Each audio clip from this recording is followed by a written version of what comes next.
Settle back now. Allow your body to sink gently into whatever surface supports you.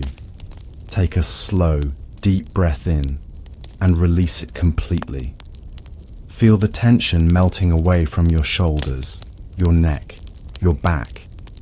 Each breath carries you deeper into relaxation. The modern world with its hurried pace and bright screens begins to fade away, replaced by something older, something simpler. If you enjoy slow, sleepy history, tap the like button, subscribe for more nighttime journeys, and share this with someone who needs rest tonight. Tell us in the comments, where are you listening from? What time is it? We'd love to know. Close your eyes and let the old world drift softly into view. The medieval landscape unfolds before you like a tapestry woven with earthy tones. Time moves differently here, measured not by clocks but by the position of the sun, the cycle of seasons, the rhythm of necessary work. Tonight, we step quietly into the life of those who tilled the soil, who knew intimately the language of weather and crops, who survived through wisdom passed down in whispers across generations. Dawn breaks over the medieval countryside with a gentle persistence. The early morning mist clings to fields that stretch beyond a small cluster of simple homes. In this world, life moves to the rhythm of seasons, each with its own distinct melody of tasks and traditions. A peasant man stirs, in his humble bed, a straw mattress wrapped in rough linen, as the first pale light of day filters through the single small window of his one-room home. Outside, roosters announce the morning with their plaintive calls, a sound as ancient as agriculture itself. The early spring air holds a peculiar mixture of lingering winter chill and the promise of warmth to come. It's planting season, a time of renewed hope after the long winter months. The peasant rises slowly, his movements deliberate and practiced through years of the same morning ritual. His hands, weathered and calloused, reach for a simple wooden cup of water collected from yesterday's trip to the village well. The water is cool against his lips, a momentary refreshment before the day's labor begins. His wife stirs the embers of last night's fire, coaxing them back to life with patient attention. The hearth occupies the center of their small home, a perpetual reminder of the family's dependence on fire for warmth, for cooking, for life itself. She adds a few small sticks of wood, carefully rationed from the winter's store that has dwindled through the cold months. The flames grow hesitantly, casting soft, dancing shadows against the earthen walls. Breakfast is simple, a porridge made from last season's stored grain, perhaps a bit of dried fruit preserved during the previous autumn's abundance. The porridge bubbles quietly in a clay pot suspended over the fire.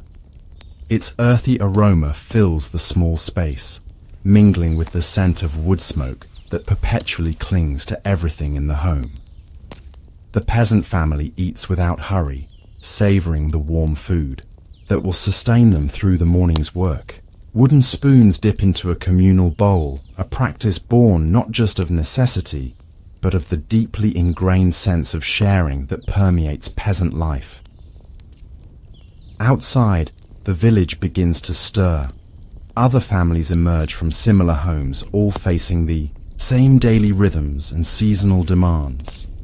Children carry water from the well, their small footsteps creating paths in the morning dew that coats the common green. Women gather to begin communal tasks, their voices a gentle murmur of shared stories and practical knowledge passed down through generations. The men move toward the fields with tools in hand, shoulders already anticipating the weight of the day's labor. The fields themselves lie open around the village, divided into long, narrow strips. Unlike the neatly fenced farms of later centuries, medieval agriculture embraces a communal approach. Each family tends several strips scattered throughout the common fields, an ancient system that ensures no family bears alone the burden of poor soil. The strips create a patchwork landscape of subtle variations, different crops, different stages of growth, different techniques handed down through family lines. Today's task is ploughing. The peasant joins his neighbors at the edge of the field, where the oxen wait with patient endurance. These animals, so essential to medieval farming, move with a slow dignity that seems to understand the significance of their role. The wooden plough, a tool of deceptive simplicity, will turn the soil that has rested through winter. The peasant's hands grip the handles with familiar comfort, guiding rather than forcing the implement through soil that yields with varying degrees of reluctance. There is conversation among the men, but it's unhurried, punctuated by long pauses and thoughtful silences. They speak of practical matters, the weather, the condition of the soil, memories of previous years when spring came early or late. Their knowledge is not from books, but from direct observation passed through generations, wisdom accumulated through centuries of intimate connection with this particular piece of land. They note how the soil feels between their fingers, watching for signs that might predict the season ahead. The sun rises higher, warming the backs of those who work. The rhythm of ploughing establishes itself, the steady pace of the oxen, the resistance and release of soil, the turning of the earth to reveal its darker, moister layers. There is something meditative in this repetition, a connection to countless ancestors who performed these same motions on these same fields. Time seems to flow differently here, measured not in hours, but in the gradual progression of sunlight across the open land. Midday approaches with gentle inevitability. Women and children appear at the edge of the field, carrying simple food for the midday meal.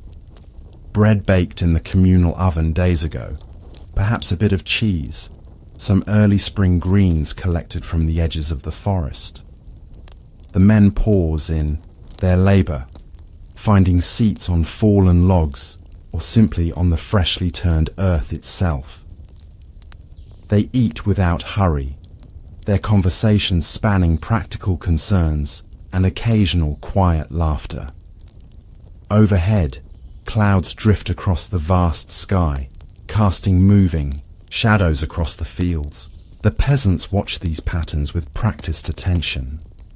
Their weather predictions come not from sophisticated instruments, but from generations of sky watching, from noting the behavior of birds and insects, from feeling subtle changes in the air against their skin.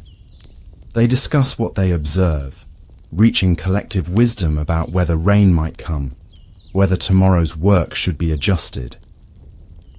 After the brief respite of the midday meal, work resumes.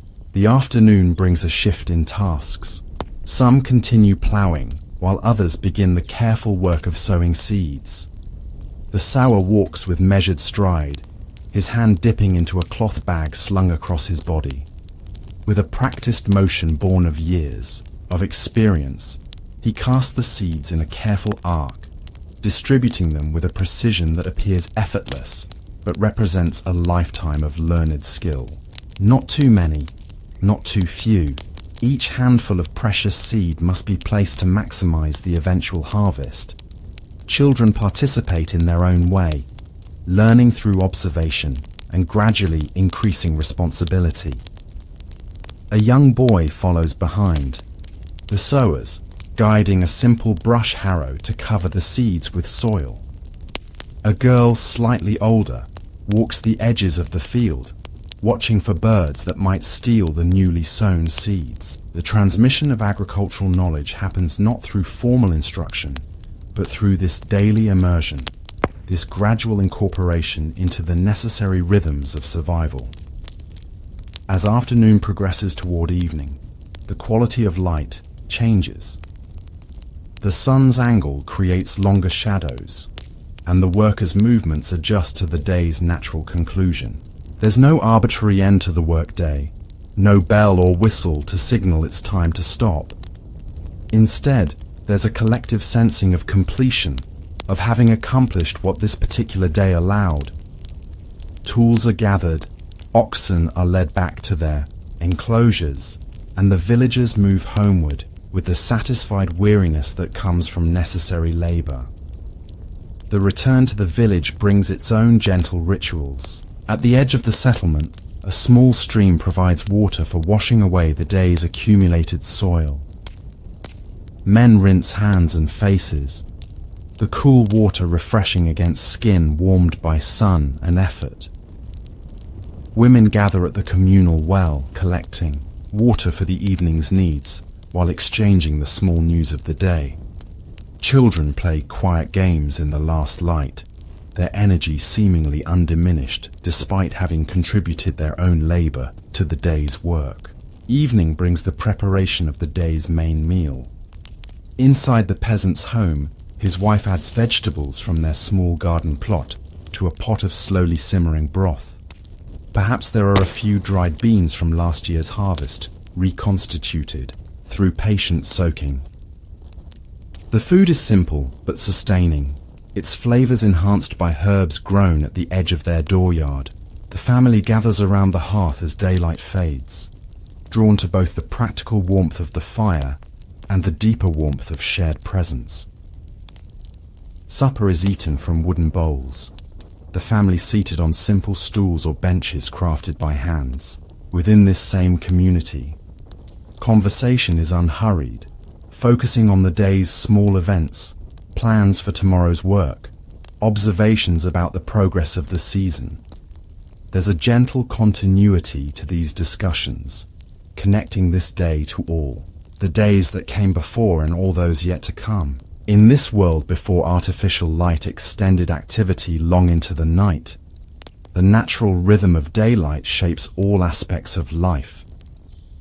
As darkness settles fully outside, the interior of the home is illuminated only by the fire and perhaps a single rushlight, a simple reed dipped in animal fat and lit to provide minimal illumination.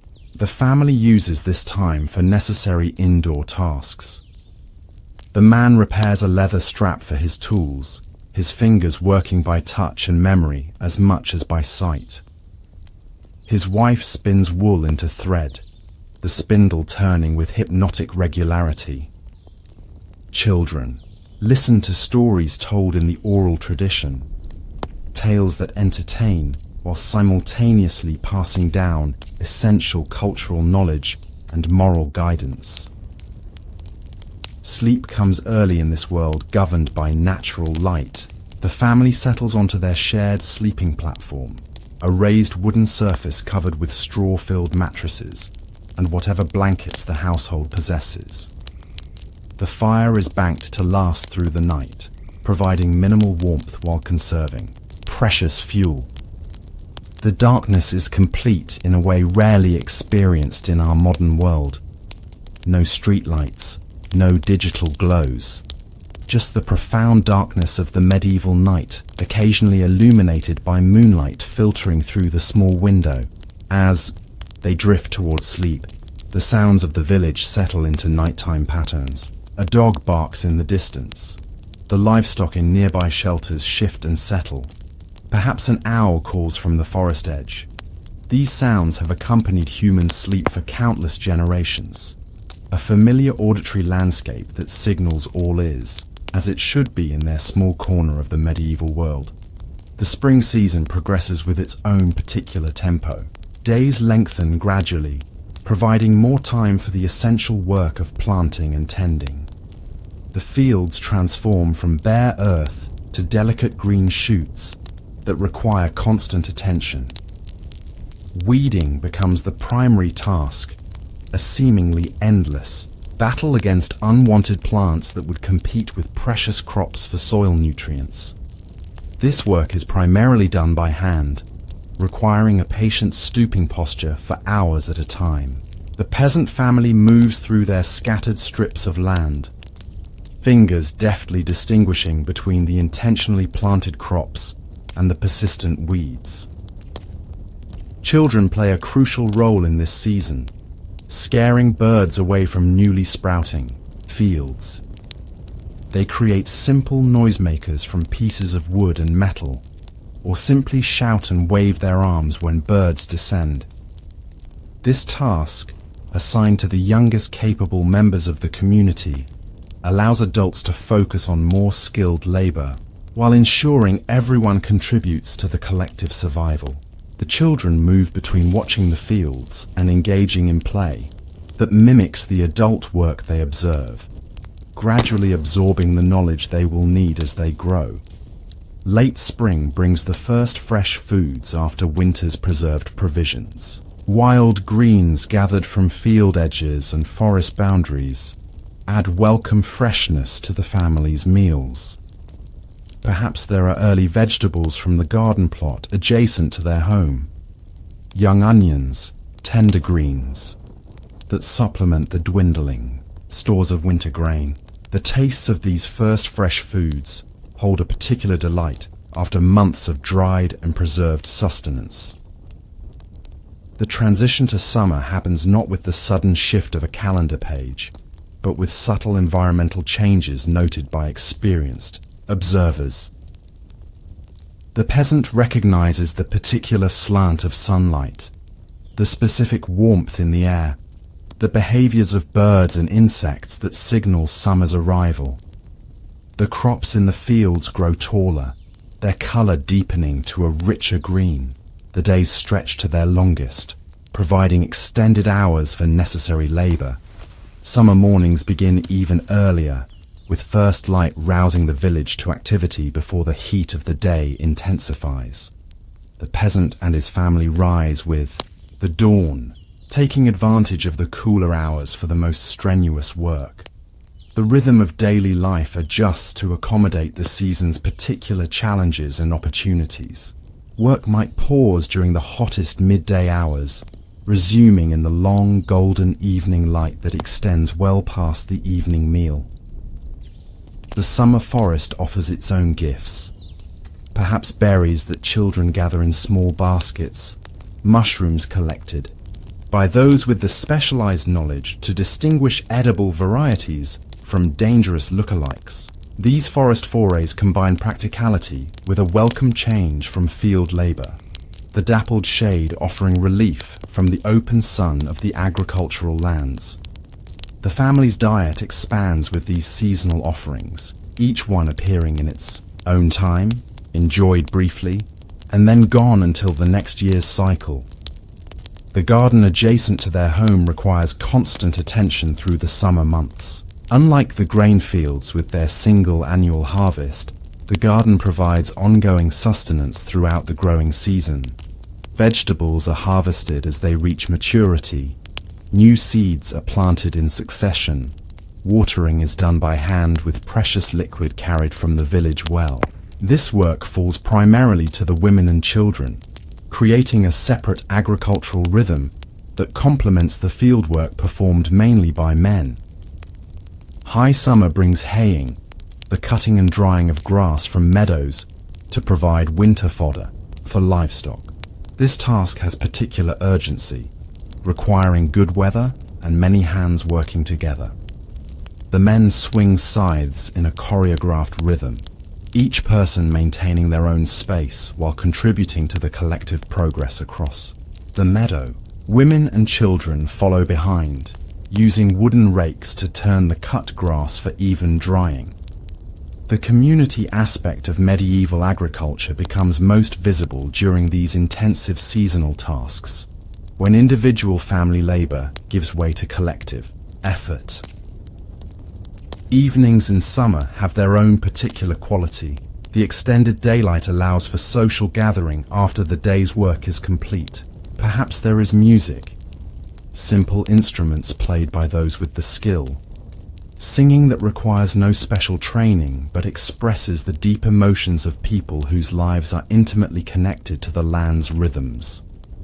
Stories are told, news exchanged, marriages planned, The social fabric of the village is maintained through these informal gatherings that happen naturally when daylight extends beyond the necessary labor.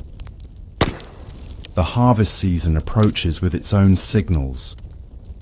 The gradual yellowing of grain in the fields, the heaviness of fruit on tree branches, the particular slant of late summer light.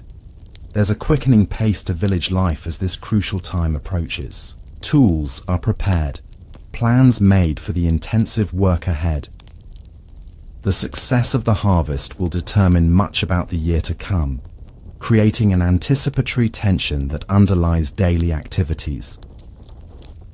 The grain harvest begins with a ritual aspect that acknowledges its significance.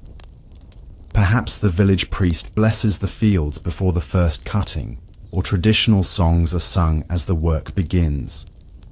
The actual cutting is done with sickles, handheld tools that require a particular technique, honed through years of practice. The peasant moves through his strips of land with careful attention, cutting the precious grain as close to the ground as possible to maximize the harvest, while leaving stubble for livestock grazing. Behind the harvesters come the gatherers, often women and older children who bind the cut grain into sheaves. These are stood upright in the field to dry, creating temporary sculptures across the landscape. The visual transformation of the fields happens rapidly during harvest, from golden standing grain to stubbled earth punctuated by these carefully arranged sheaves. The entire village moves to the rhythm of this essential work, all other tasks subordinated to the priority of gathering the year's main sustenance. Once dried, the sheaves are transported to the threshing area, a hard-packed earth surface where the grain will be separated from straw. This happens through the ancient method of flailing, using jointed wooden tools to beat the dried plants and shake loose the valuable seeds. The repetitive motion of threshing creates its own meditative rhythm. The community's threshers often working in synchronized patterns that maximize efficiency while minimizing interference with each other's swinging flails. The separated grain must then be winnowed, tossed into the air on breezy days so that the lighter chaff blows away while the heavier grain falls back to the ground. This delicate process depends on weather conditions, requiring the specific knowledge of when exactly the wind is right for the task. The winnowed grain, now ready for storage, represents the culmination of an entire growing season's labor. Its golden abundance is measured and apportioned, some for the Lord whose land they work, some for next year's seed, the remainder for the family's yearly sustenance. Autumn arrives with its own distinctive qualities. The light changes, taking on a golden hue that bathes the landscape in warmth despite the cooling temperatures. The forest transforms with spectacular color before shedding leaves that crunch underfoot during foraging expeditions. The rhythm of work shifts from the intensive pace of harvest to the equally important but different tempo of preservation and preparation for winter. The autumn garden yields its final produce: root vegetables that have grown through summer, late-season greens, fruits that ripen as the weather cools. Much of this bounty must be preserved to last through winter's scarcity. Some vegetables are stored in cool, dry places, perhaps a small root cellar dug into the earth floor of the home. Others are preserved through drying or fermentation, ancient techniques for extending the life of summer's abundance.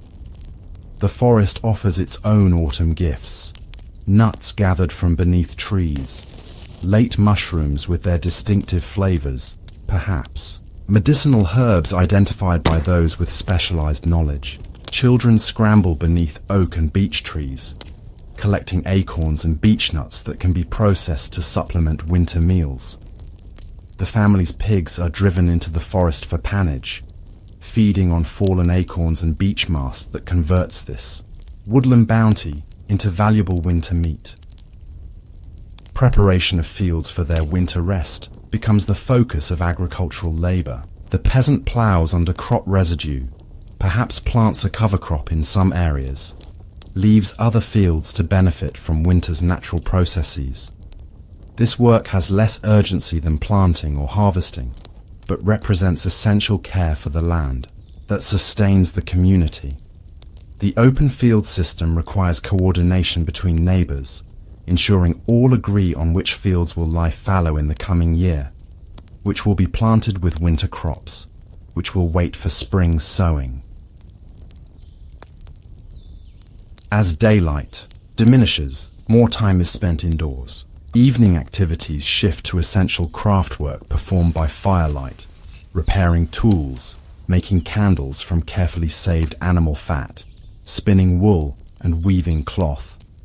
The family gathers closer to the central hearth as temperatures drop outside, their activities illuminated by the dancing flames that provide both necessary light and warmth. The physical space of their single-room home feels different in this season, more enclosed and intimate after summer's expansive outdoor living. The preparation for winter includes ensuring adequate fuel supplies. The peasant makes trips to the managed woodland, collecting fallen branches by rite of ancient custom.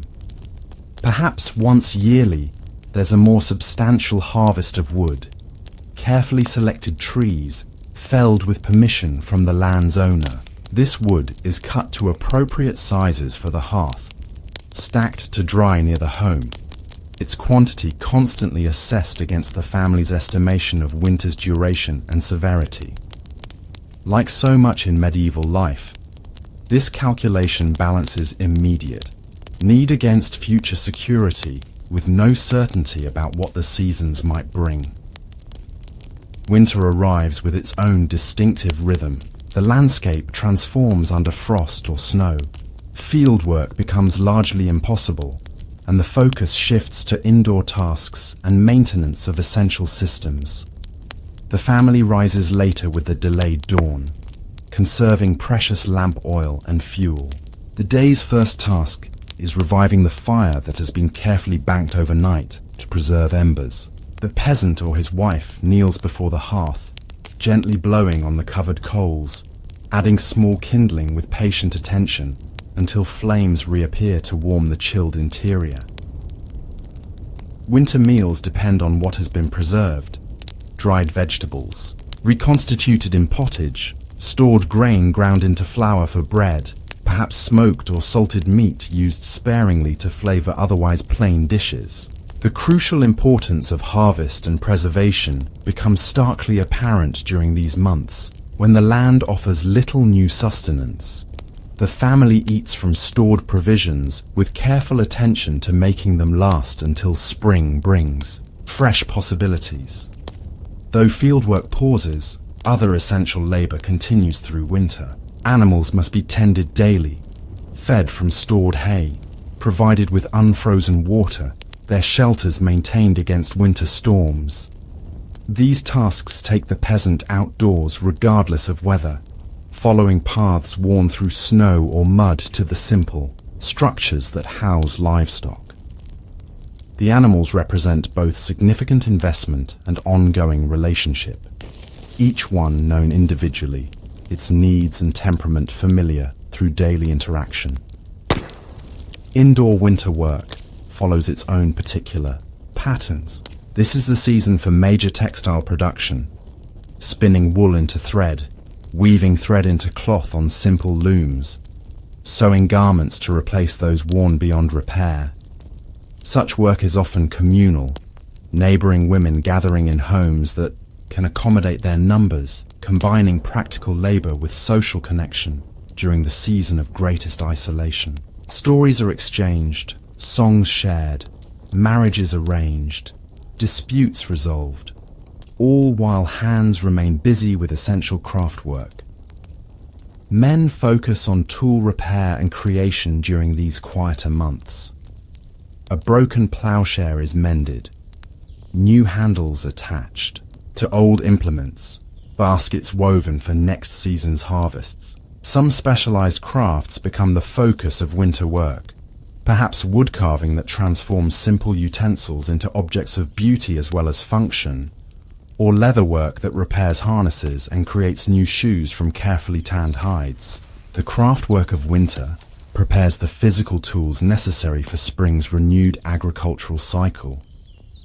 Winter evenings stretch long, filled with firelight activities that combine practicality and recreation. Perhaps there are simple games played with handmade pieces, or music made on instruments crafted during previous winters. Storytelling takes on particular importance in this season, with traditional tales repeated with slight variations, preserving cultural memory while entertaining during the year's darkest hours. Children listen intently to these stories, absorbing not just their entertainment value, but the embedded wisdom about how to live in this particular place, how to understand the natural and supernatural worlds that shape their existence.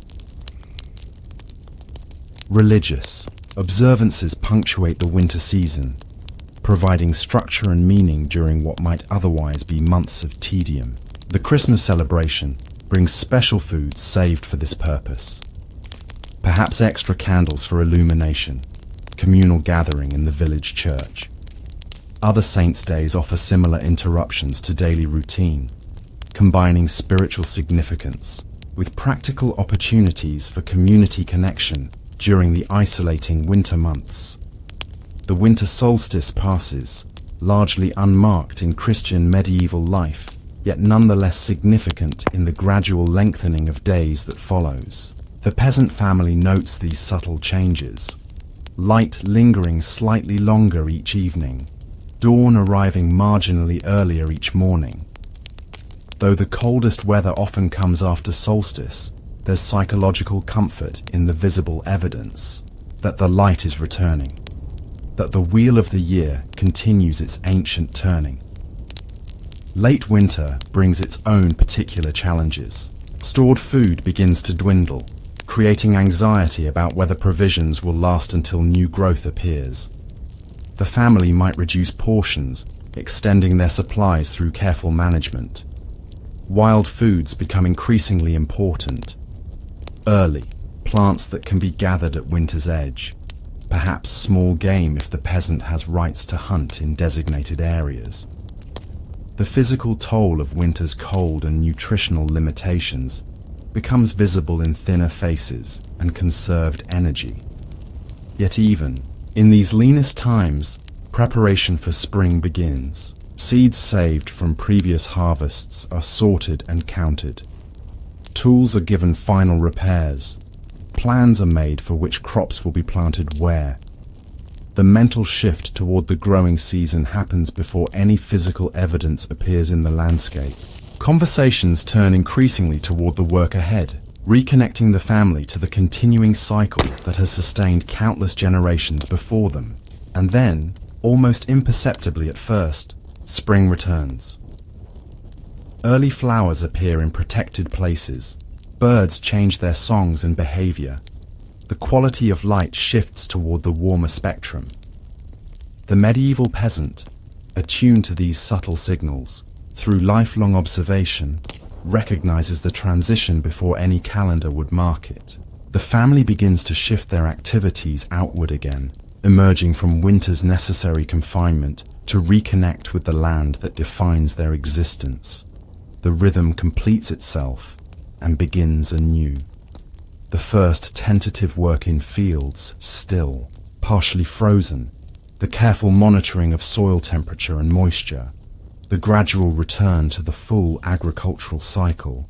The medieval peasant steps back into this ancient pattern with the deep knowledge that comes from generational experience. There is comfort in this continuity, in the predictable progression of seasons that, despite individual variations in weather and yield, provides a stable framework for human life. Night has settled now across these medieval fields, across this village of timber and thatch, across this landscape shaped by centuries of human relationship with the natural world. The peasant family sleeps beneath woolen blankets, their dreams perhaps filled with images from the day's labor. or perhaps with the timeless symbols that have populated human dreams since our earliest ancestors gazed into firelight. Their bodies rest, preparing for tomorrow's continuation of work that connects them intimately to the land, to their community, to the turning wheel of seasons that has guided human life since time beyond memory. As the rhythm of seasons continues, its eternal cycle, our attention shifts gently from the patterns of agricultural life to the human web that sustains it. The medieval peasant never survives alone, but always within the embrace of community, a delicate balance of obligations and support that has evolved over centuries to weather the challenges of an uncertain world. Let us drift now into the soft complexity of village relationships, where each person holds a place in an ancient social structure. Morning mist rises from the village green, softening the outlines of closely clustered homes that have stood for generations. The medieval village is not merely a collection of buildings, but a living social organism, each part connected to the others through invisible threads of obligation, kinship, and shared memory. As the community stirs to life with the dawn, these connections become visible in 100 small interactions that define village existence.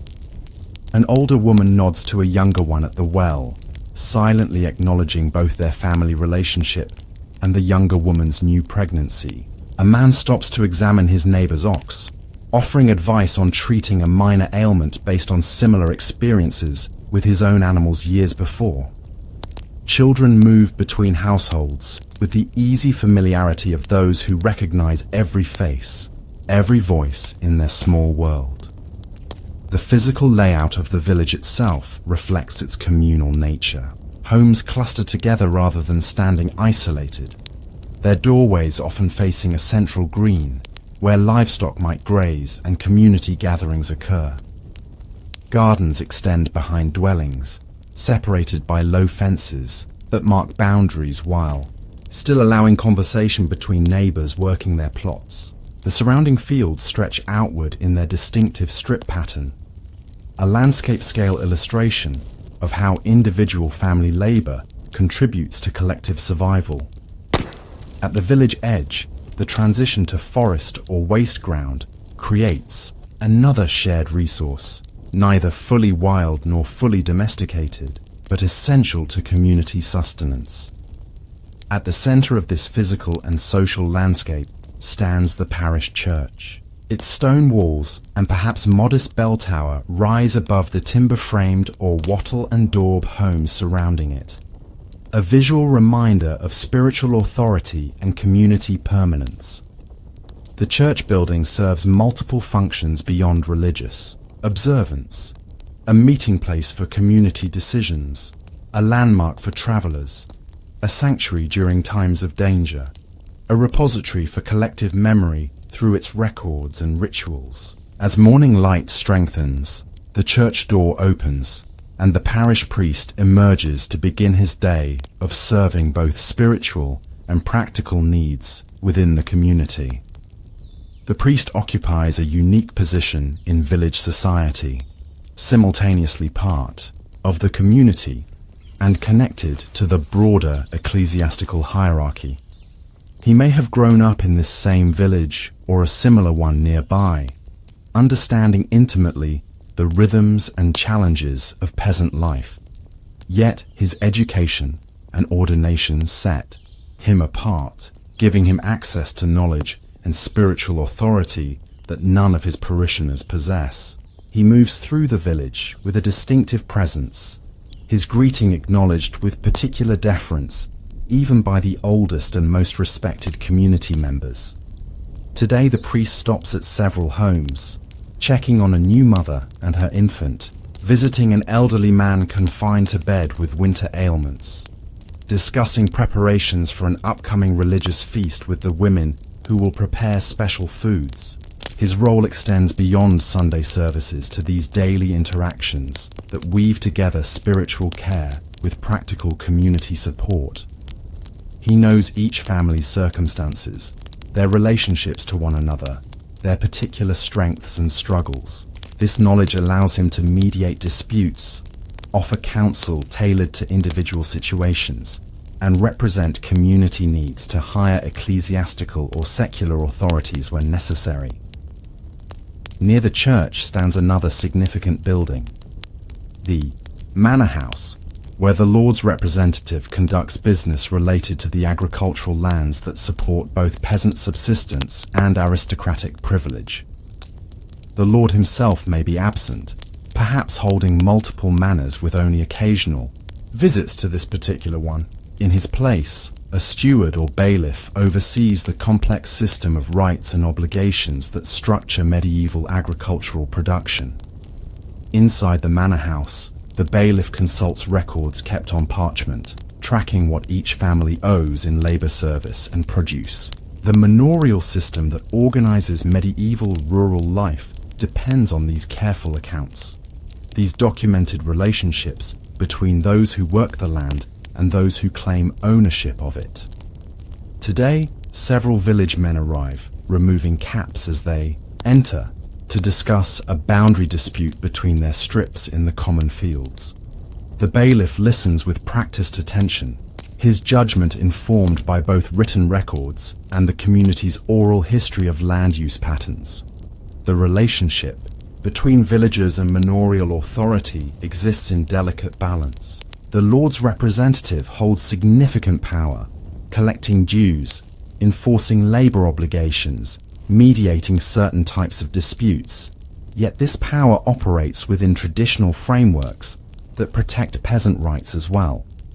Custom determines how many days each family must work the Lord's domain land, which tools they must provide themselves, what portion of their harvest goes to the Lord.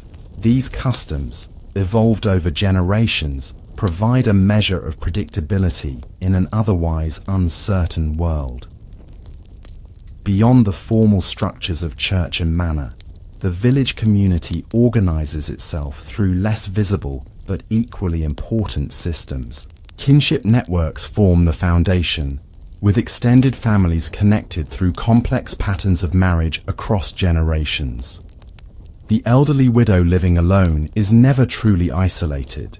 She is someone's mother, someone's aunt, connected to multiple households through blood and marriage. These relationships carry obligations of care and support that operate outside any formal authority structure, ensuring survival through mutual assistance. Age forms another organizing principle in village society. Elders hold particular authority based on their accumulated experience and knowledge, and when unusual weather threatens the harvest, it is the oldest farmers, whose memories might reach back to similar conditions decades before, whose advice carries special weight in community discussions.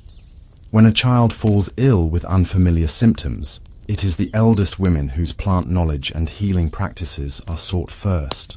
This respect for age-based wisdom provides both practical benefit and social continuity, connecting each generation to those that came before. Children occupy their own distinct place in the community structure.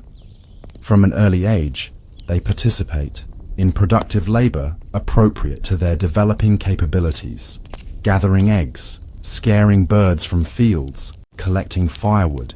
Yet medieval childhood also includes play that mimics adult activities, gradually incorporating children into the full responsibilities of peasant life. A group of young children now plays at the village edge, their game involving imaginary farm animals and crops, the rules determined by their observations of adult agricultural practices. Their laughter carries across the green, a counterpoint to the serious discussions of their elders. Gender creates another fundamental organizing principle in village life. Men's and women's work, while overlapping in many areas, follows distinct patterns established through generations of practical experience. Women's sphere centers on the home, garden, and certain aspects of animal husbandry, particularly dairy production. They transform raw materials into usable goods through cooking, brewing, spinning, weaving, and other essential crafts. Their knowledge of plant properties, food preservation, and infant care constitutes a specialized expertise passed from mother to daughter through practical demonstration rather than formal instruction. Men's work focuses more on field agriculture, larger livestock management, and woodcraft. They handle the plow and other heavy implements, organize the complex rotational systems of the open fields, maintain buildings and agricultural structures. Both spheres, men's and women's, contain their own hierarchies of skill and authority, their own specialized knowledge, and both are essential to survival, creating interdependence between genders that forms a foundation of the community structure. The medieval village day progresses with each person moving through their assigned tasks within this complex social framework. Young mothers gather at one home where a communal bread oven has been fired. While waiting for their dough to bake, they exchange information about children's development, herb combinations for common ailments, efficient methods for stretching limited resources. This casual conversation represents an essential knowledge transfer system, preserving and refining practical wisdom acquired through generations of women's experience. Not far away, men working together to repair a damaged cart engage in their own knowledge exchange. Their conversation ranges from technical details of wood joining methods to humorous stories about past repair efforts gone wrong. Their shared laughter strengthens social bonds while their collaborative work maintains essential community infrastructure. The youngest man present observes carefully, asking occasional questions. His apprenticeship in both technical skills and social interaction happening simultaneously through this informal process. Midday brings a brief pause in labor as families return to their homes for the main meal. Smoke rises from multiple chimneys as women tend cooking fires, preparing food with ingredients that reflect both individual family resources and community sharing practices. A household with extra early vegetables might find them distributed among neighbors, creating obligations that will be repaid when circumstances reverse. This constant circulation of goods, a basket of eggs here, a bundle of herb cuttings there, weaves additional connections through the community fabric, establishing resilience through reciprocity. After the midday meal, the village's oldest, residents gather on benches placed in a sunny spot near the church. Though their bodies no longer permit the heavy labor of field work, their presence in this central location serves important community functions. They observe the activities around them with experienced eyes, occasionally offering advice or assistance. Their conversations preserve community memory, recounting unusual weather patterns from decades past, tracking kinship connections across generations, remembering the specific location of boundary markers long grassed over. Their role as memory keepers provides essential continuity in a world without written records for most aspects of daily life. Across the green, another form of community structure becomes visible as a young couple approaches the priest with their parents. Marriage negotiations have been ongoing between these families for months, with careful consideration of land access, dowry goods, and the compatibility of the young people themselves. Now, formal arrangements are being finalized, with the priest recording the agreement that will establish a new household within the village. The young woman's mother discreetly wipes away tears. Her daughter will move to her husband's home after the wedding, altering family dynamics while creating new kinship connections that strengthen the broader community. Marriage represents one of the most significant transitions in medieval village life, determining economic prospects, social standing, and daily working relationships. The community takes collective interest in these arrangements, with matchmaking considered an appropriate topic for general discussion and intervention. The couple now receiving the priest's blessing has been shaped as a potential match through years of community observation and subtle influence. Their union will affect not just their immediate families, but the distribution of labor resources, the allocation of garden and field strips, the future population of the village itself. As afternoon continues, evidence of another community system appears at the village edge. A traveller approaches, a chapman with a pack containing needles, thread, small tools, perhaps luxuries like ribbons or spices from distant markets. Though not a village member, such travellers play important roles in the community's connection to the wider world. The chapman brings news from other villages along his route, carries messages between separated family members, introduces occasional innovations that might be adopted into local practice. He is greeted with a mixture of excitement and caution, welcomed for the novelty and necessary goods he brings, yet never fully trusted as an outsider to the close-knit village society. The chapman makes his way to the alehouse, another significant community space typically operated by a village woman who brews small batches of ale for local consumption. Here, in the day's later hours, men might gather to discuss community matters in a less formal setting than the manor court or church. The alehouse serves not just as a place of moderate recreation, but as an important venue for information exchange, dispute resolution, and collective decision-making about agricultural timing or resource allocation. The woman who brews and serves the ale often holds significant informal authority, her position allowing her to influence male-dominated discussions through strategically shared information or well-timed interventions. Meanwhile, at the communal baking oven, a different kind of community transaction occurs. A woman who recently lost her husband brings her weekly bread dough to be baked. Though she could prepare it in her own home, coming to the communal oven serves multiple purposes beyond the practical advantage of its superior heat retention. Here she receives subtle social support, extra attention to her loaves from the woman tending the oven, quiet conversation that acknowledges her grief without directly addressing it, the physical presence of neighbors whose continued inclusion affirms her place in the community despite her changed status. The village supports its vulnerable members not through formal charity, but through these integrated practices of communal living. The widow's situation highlights an essential aspect of medieval village structure, its capacity to absorb and adapt to inevitable disruptions. Death, whether from age, illness, accident, or childbirth complications, occurs regularly within this small community. Each loss creates practical challenges: missing labor, disrupted household functioning, orphaned children that the community addresses through flexible response rather than formal systems. Children may be absorbed into extended family households, labor redistributed through kinship networks, key knowledge transferred to appropriate successors.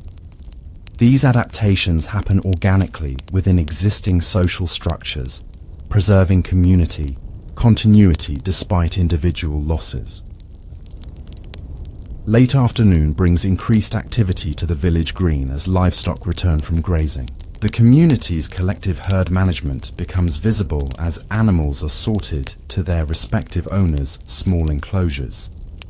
A designated village herder, often an older child or young adult assigned this responsibility, has watched over the combined animals during the day, allowing individual families to focus on other necessary tasks. This cooperative arrangement maximizes limited human resources while ensuring animals receive proper supervision.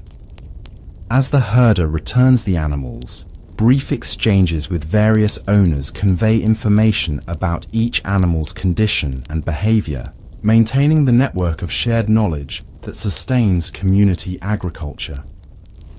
As evening approaches, smoke from cooking fires creates a gentle haze above the village. Families gather for the day's final meal, consuming food that represents the intersection of individual production, community exchange, and collective harvesting rites. The bread contains grain grown in family strips, but threshed collectively and ground at the manorial mill. The vegetables come from household gardens, cultivated with seeds exchanged between families across generations. Perhaps there is meat from an animal raised by the family, but butchered in cooperation with neighbors to ensure proper preservation and distribution of the limited resource. Every bite connects the individual to the community's intricate systems of production and allocation. After the evening meal, with daylight fading, another dimension of community life emerges. An elderly man with particular skill in woodcarving sits near his door, working by the last natural light. Children gather around him, watching his hands transform a simple piece of wood into a small animal figure. His quiet voice tells stories connected to his craft, tales of forest spirits, of animals with human characteristics, of ancestors who possessed similar skills. These twilight gatherings transmit not just practical craft knowledge, but the community's spiritual understanding of the world, its collective explanation for natural phenomena, its shared imagination shaped by specific landscape and experience. Darkness brings most outdoor activity to a close. Families withdraw into their homes, securing livestock in adjacent shelters, banking fires to last through the night. Yet even in this most private time, community connections remain present. Through the thin walls of neighboring homes, the sound of a lullaby sung to a restless child, the murmur of adult conversation, occasionally shared laughter, all create an auditory reminder of the collective nature of village life. In the smallest homes, multiple generations sleep in close proximity, physical closeness reinforcing family bonds through the vulnerable hours of darkness. Not all nights pass in ordinary routine. The village calendar includes occasions for community, celebration that punctuate the agricultural year with shared festivity. These celebrations, though connected to Christian observance, often incorporate pre-Christian seasonal rituals adapted and preserved within the framework of parish practice. Planting and harvest festivals, saints' days associated with agricultural timing, midwinter celebrations that affirm community solidarity during the leanest season. These structured occasions strengthen collective identity through shared experience. The most elaborate celebrations involve the entire community in prescribed roles that temporarily transform ordinary relationships. During certain festivals, social hierarchies might be playfully reversed, with the poorest villager crowned as a mock king for a day. Musical instruments preserved specifically for festival use are brought out, their distinctive sounds marking the separation of festival time from ordinary experience. Special foods prepared only for these occasions connect present celebration to community memory of past observances, creating continuity across generations through shared sensory experience. Beyond these scheduled celebrations, the community marks individual life transitions through collective ritual. Birth, marriage, and death, the fundamental transitions of human existence, are never private events, but occasions for community participation and support. Each transition involves practical assistance, ritual observance, and social reorganization to accommodate changed status and relationships. A birth brings neighboring women to assist with delivery and early infant care, then extend support through collective visiting and gift giving that recognizes the new mother's temporary withdrawal from full productive labor. The community watches the newborn with collective interest, noting resemblances to family members, assessing health and development, incorporating this new member into existing patterns of relationship and obligation.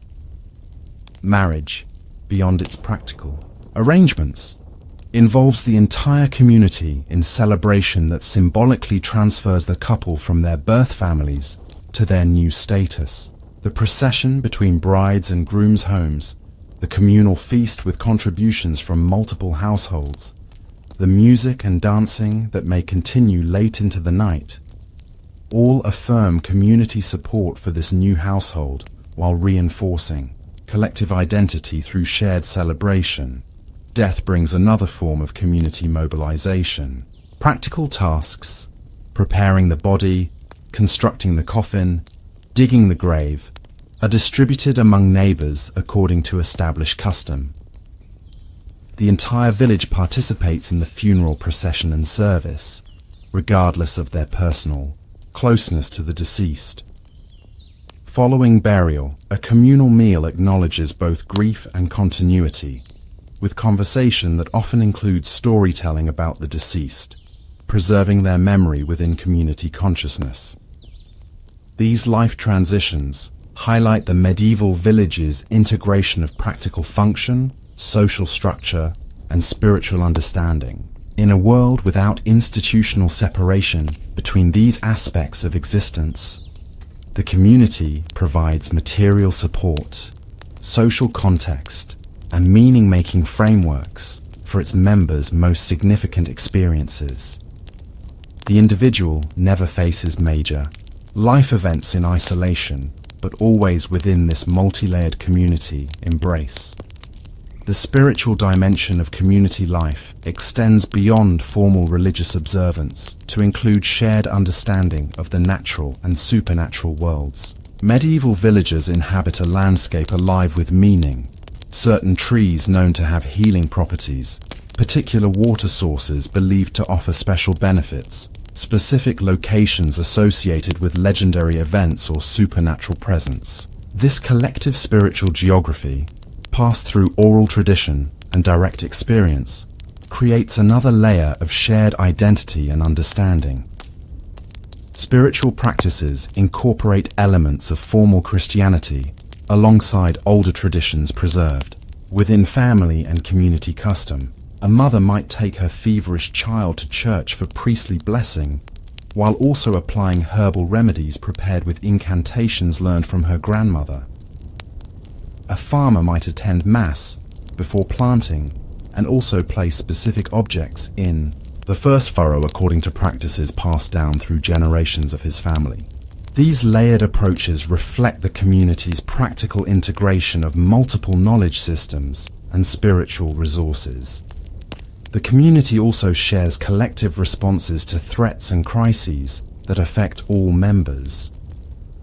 When unusual weather threatens crops, when epidemic illness appears in nearby settlements, when rumors of armed groups moving through the region reach the village, the community mobilizes according to established patterns of leadership and collective action. The manorial bailiff, the parish priest, and respected elders might confer to determine appropriate response, drawing on both formal authority and community trust to implement protective measures. Natural disasters reveal the full extent of community interdependence. If fire destroys a family's home, neighbors immediately provide temporary shelter, contribute materials for rebuilding, offer labor to restore what was lost. If flooding damages fields, the community collectively reassesses land allocation to ensure all families retain access to productive areas. These responses emerge not from formalized disaster plans, but from the fundamental recognition that individual survival depends on collective welfare, that tomorrow any family might face similar need for community support. The medieval village's extraordinary resilience derives from this deeply integrated social structure. Its overlapping systems of kinship, authority, knowledge transfer, resource allocation, and mutual assistance. In a world of limited resources and frequent threats, the community provides security not through material abundance, but through social connection. No individual or family possesses all the resources, knowledge, and skills necessary for survival, but the community collectively holds what each member needs. This interdependence creates constraints as well as security. The individual remains always visible to community observation, their actions subject to collective judgment and intervention. Privacy in the modern sense scarcely exists. Physical living arrangements, economic activities, personal relationships all unfold within community awareness. Deviation from established norms brings swift response, ranging from gossip that damages reputation to formal exclusion from community support systems. This social control maintains collective functioning at the cost of individual autonomy. A trade-off accepted within the medieval worldview as necessary for survival.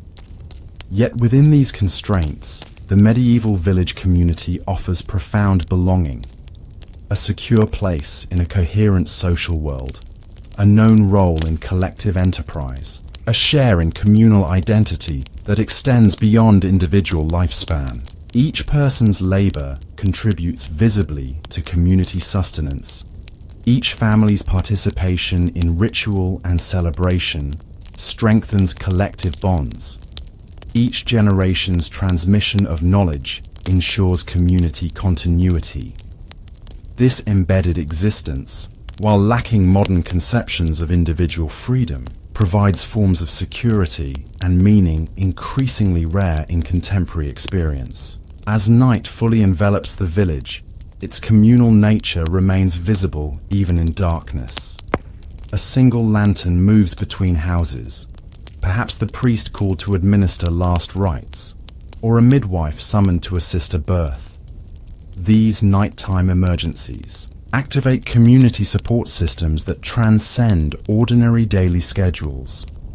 Neighbors awaken to provide practical assistance, to bear witness to critical transitions, to begin the process of community adaptation to whatever change the night brings. In other homes, the last quiet conversations before sleep include discussion of community matters, concern for an elderly neighbor whose strength is failing, planning for an upcoming work exchange with adjacent households, consideration of a child's readiness for more responsible tasks. Even in these private moments, community awareness shapes thought and decision, connecting individual lives to collective welfare through constant conscious consideration of interdependent relationships. The physical boundaries of the medieval village, the transition from clustered homes to open fields, from cultivated land to managed woodland, from known community territory to the uncertain wider world, create another dimension of collective identity. These boundaries mark not just spatial limits but the edges of security, of familiar relationship, of established order. Beyond them lies necessary connection to market towns, ecclesiastical centres, and manorial authority, but also potential danger from strangers, from natural hazards, from the unknown itself. When villagers must venture beyond these boundaries, to sell produce at regional markets, to make pilgrimage to significant religious sites, to fulfill obligations at the manorial court, they often travel in groups, extending community protection beyond physical village limits. Upon return, their experiences enter community knowledge through shared storytelling, their observations of different practices elsewhere, occasionally introducing innovations that may be cautiously adapted to local conditions. The tension between preservation and adaptation characterizes the medieval village's relationship with the wider world and with its own traditions. The community conserves proven practices, protects established relationships, maintains collective memory of what has ensured survival through previous generations. Yet it also demonstrates capacity for careful adaptation when circumstances require, incorporating new crops, adjusting to climate variations, absorbing limited external innovations that offer clear benefit without threatening social cohesion.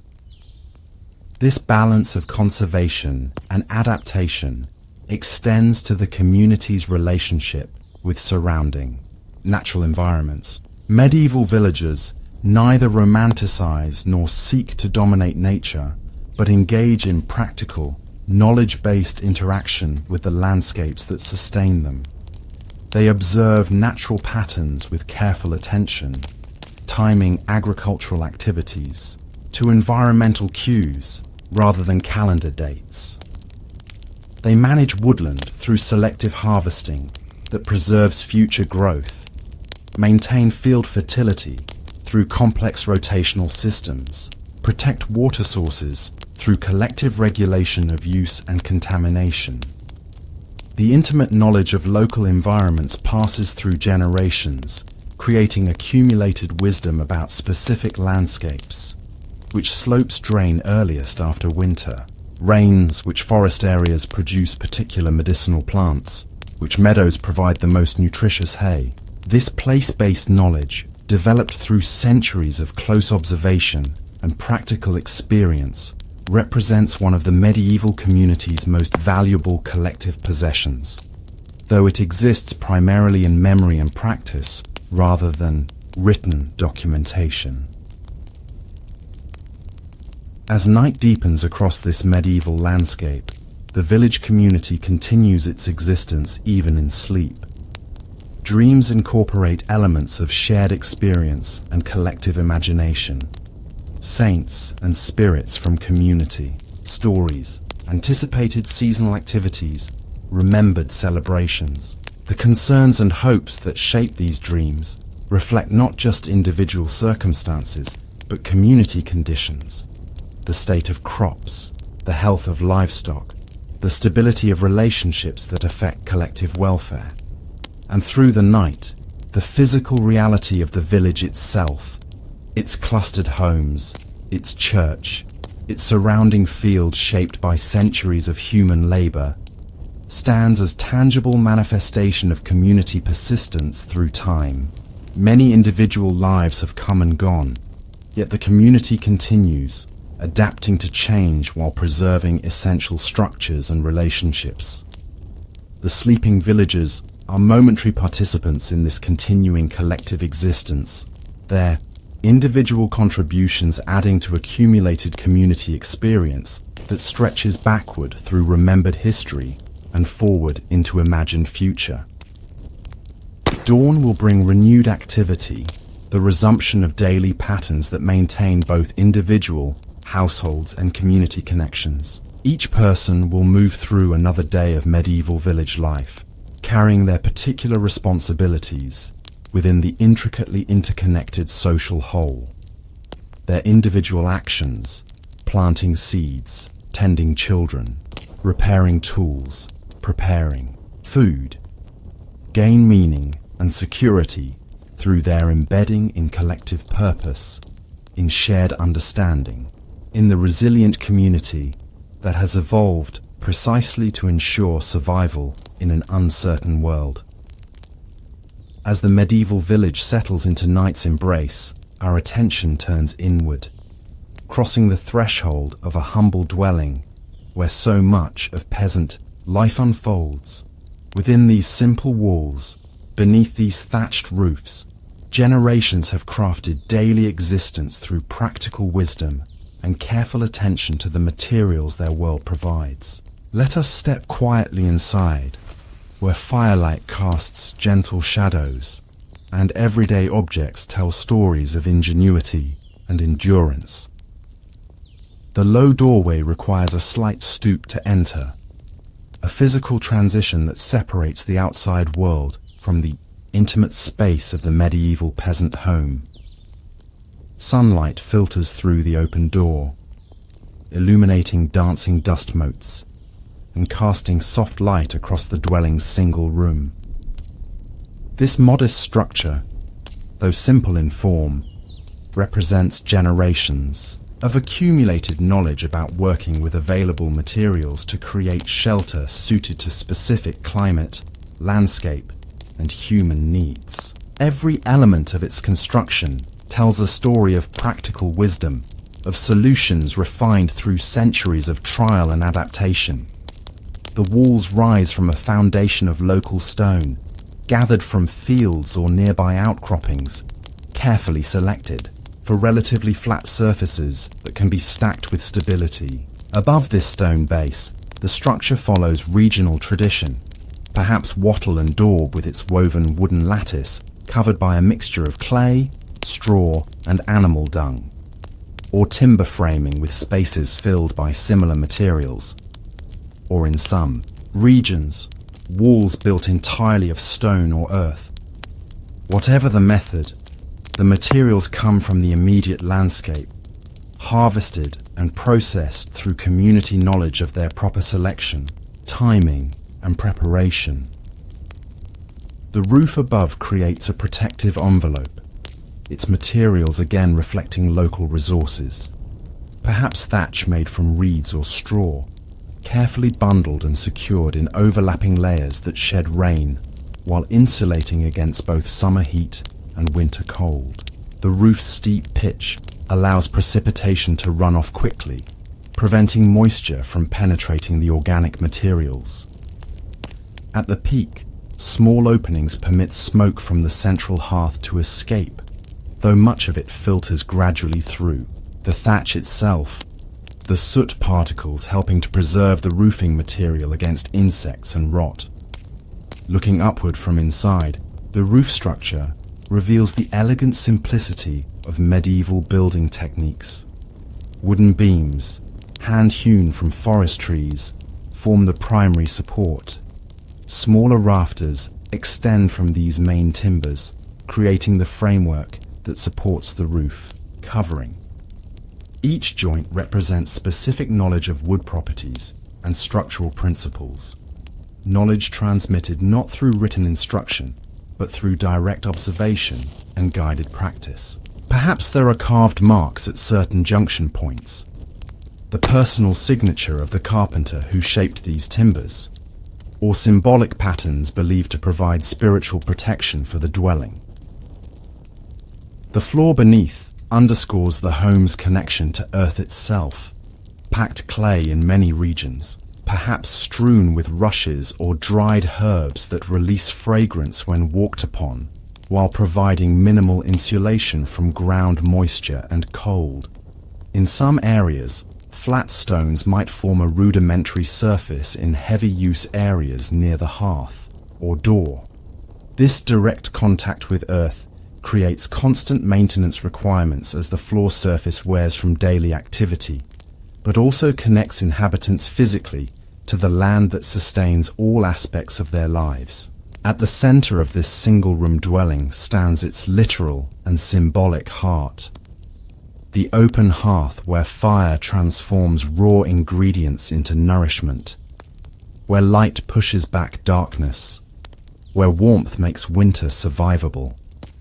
Unlike the contained fireplaces of later centuries, this medieval hearth consists of a simple stone-lined area where flames rise directly from the floor.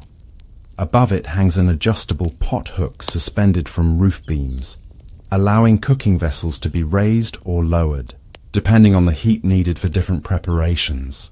The hearth's central position allows its heat to radiate throughout the space, while minimizing risk to the surrounding structure. Around this central fire point, the single room accommodates all aspects of family life: cooking, eating, sleeping, craftwork, socializing, storage. The space contains remarkably few pieces of furniture by modern standards. Perhaps a single table with benches where meals are taken and various work tasks performed. A wooden chest that holds the family's few valuable possessions.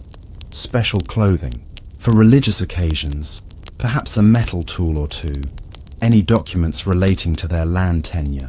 A raised sleeping platform along one wall provides space for family members to sleep together, elevated slightly from the floor for protection from drafts and pests, covered with straw-filled mattresses and whatever blankets the household possesses.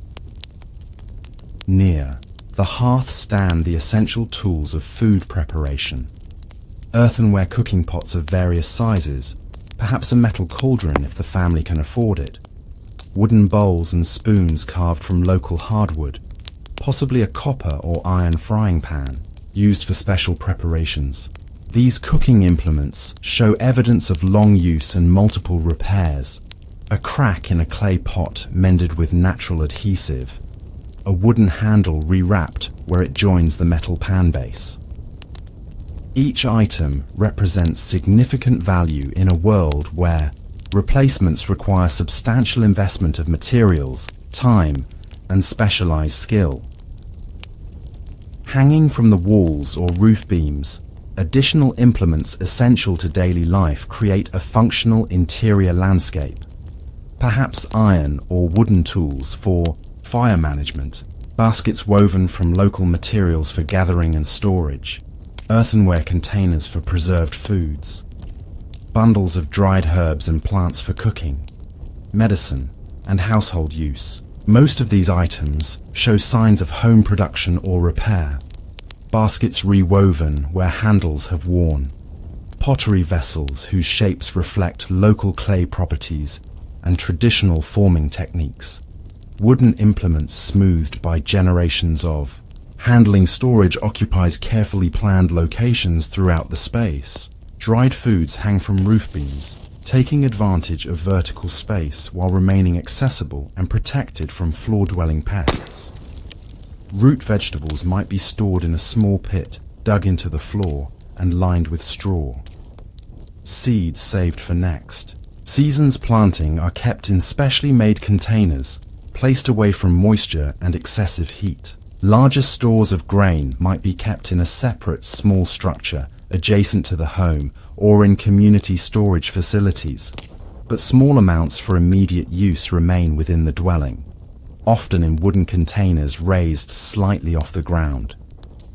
Light enters the modest home primarily through the doorway itself. Windows, if present at all, are minimal, small openings that might be covered with oiled parchment or thin animal membrane to allow limited light while protecting against weather. These small apertures can be closed with wooden shutters during severe conditions or at night for security and heat retention. The resulting interior is characterized by a gentle dimness most of the day, with areas of deeper shadow in corners and under furniture, creating an atmosphere that softens hard edges and invites close, focused attention to immediate tasks. During daylight hours, the doorway itself remains open in all but the most severe weather, creating vital connection between indoor and outdoor living spaces. Many household activities take place just outside this doorway when conditions permit. Food preparation that benefits from better light, craft work that creates debris, socializing that accommodates more people than the small interior allows. This permeable boundary between inside and outside reflects the integration of dwelling space with the broader village environment, the home existing not as isolated refuge, but as one component in the continuous landscape of communal life. The material poverty of the medieval peasant home, judged by modern standards of furnishing and decoration, might suggest deprivation to contemporary observers. Yet within its historical context, the dwelling represents a carefully designed living environment, optimized for specific conditions, materials selected for availability and appropriate physical properties, spaces arranged for maximum functional efficiency, objects chosen for versatile application to multiple needs. The aesthetic emerges not from decorative intention, but from the honest expression of materials and purposes, from solutions refined through generations of practical experience. Morning light strengthens as the household's day begins in earnest. The woman of the house kneels at the hearth, adding small sticks to coax the banked embers from overnight into active flame. Her movements are unhurried yet precise, formed through daily repetition of this essential task. Once the fire catches properly, she positions a clay pot of water on the adjustable hook, lowering it to appropriate height above the growing flames. This water, carried from the village well in wooden buckets the previous evening, will serve multiple purposes through the day: cooking, cleaning, drinking, each use carefully planned to maximize the valuable resource. As the water heats, other household members rise from the shared sleeping platform.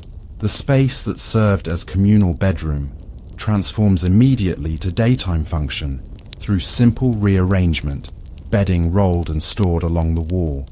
The platform itself, perhaps now serving as seating or work surface. This continuous adaptation of limited space characterizes medieval domestic life, with areas and objects serving multiple functions through daily and seasonal cycles. Nothing remains static or single purpose in this environment, where efficiency directly affects survival. The morning meal preparation begins with practiced efficiency. From a wall-hung basket, the woman takes a portion of the household's precious grain supply, perhaps barley or rye depending on local conditions and season. This she adds to the heating water, stirring with a wooden spoon worn smooth through years of similar use. The resulting porridge, perhaps seasoned with a small amount of salt or enhanced with foraged greens when available, will provide sustaining energy for the morning's work. Nothing in this preparation is haphazard. The proportion of grain to water, the timing of cooking, the careful conservation of fuel all represent specific knowledge refined through generations. The family gathers around the simple table for this morning meal. Wooden bowls, their surfaces darkened and smoothed by years of use, are filled with the hot porridge. If the season permits, perhaps there are additions: berries gathered from woodland edges, an apple from the village orchard, milk from the family's cow if they are fortunate enough to own one. They eat without hurry, aware that this shared meal provides necessary energy for the work ahead and valuable opportunity for planning the day's coordinated activities. After eating, the household disperses to their respective tasks. Men and older children perhaps to field work or craft activities, the woman to household management that includes far more than modern conceptions might suggest. Her domain extends beyond the physical dwelling, to include garden cultivation, small livestock, care, food preservation, textile production, and other essential activities that directly affect family survival. The medieval household operates as a production unit rather than primarily consumption space, each member contributing according to age, gender, and ability to collective sustenance. The woman's morning tasks illustrate this productive focus. She might begin with gardening in the plot adjacent to the dwelling, harvesting vegetables for the day's meals while simultaneously weeding, watering, and assessing plant health. This garden space, though small, contributes significantly to family nutrition through careful planning and intensive cultivation. Multiple crops grow in close proximity, selected for complementary properties and sequential harvest times.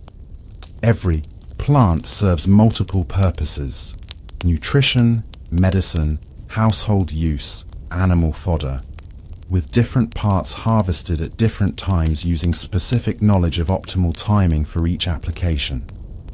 As morning progresses toward midday, her attention turns to textile work, perhaps spinning wool into thread using a drop spindle.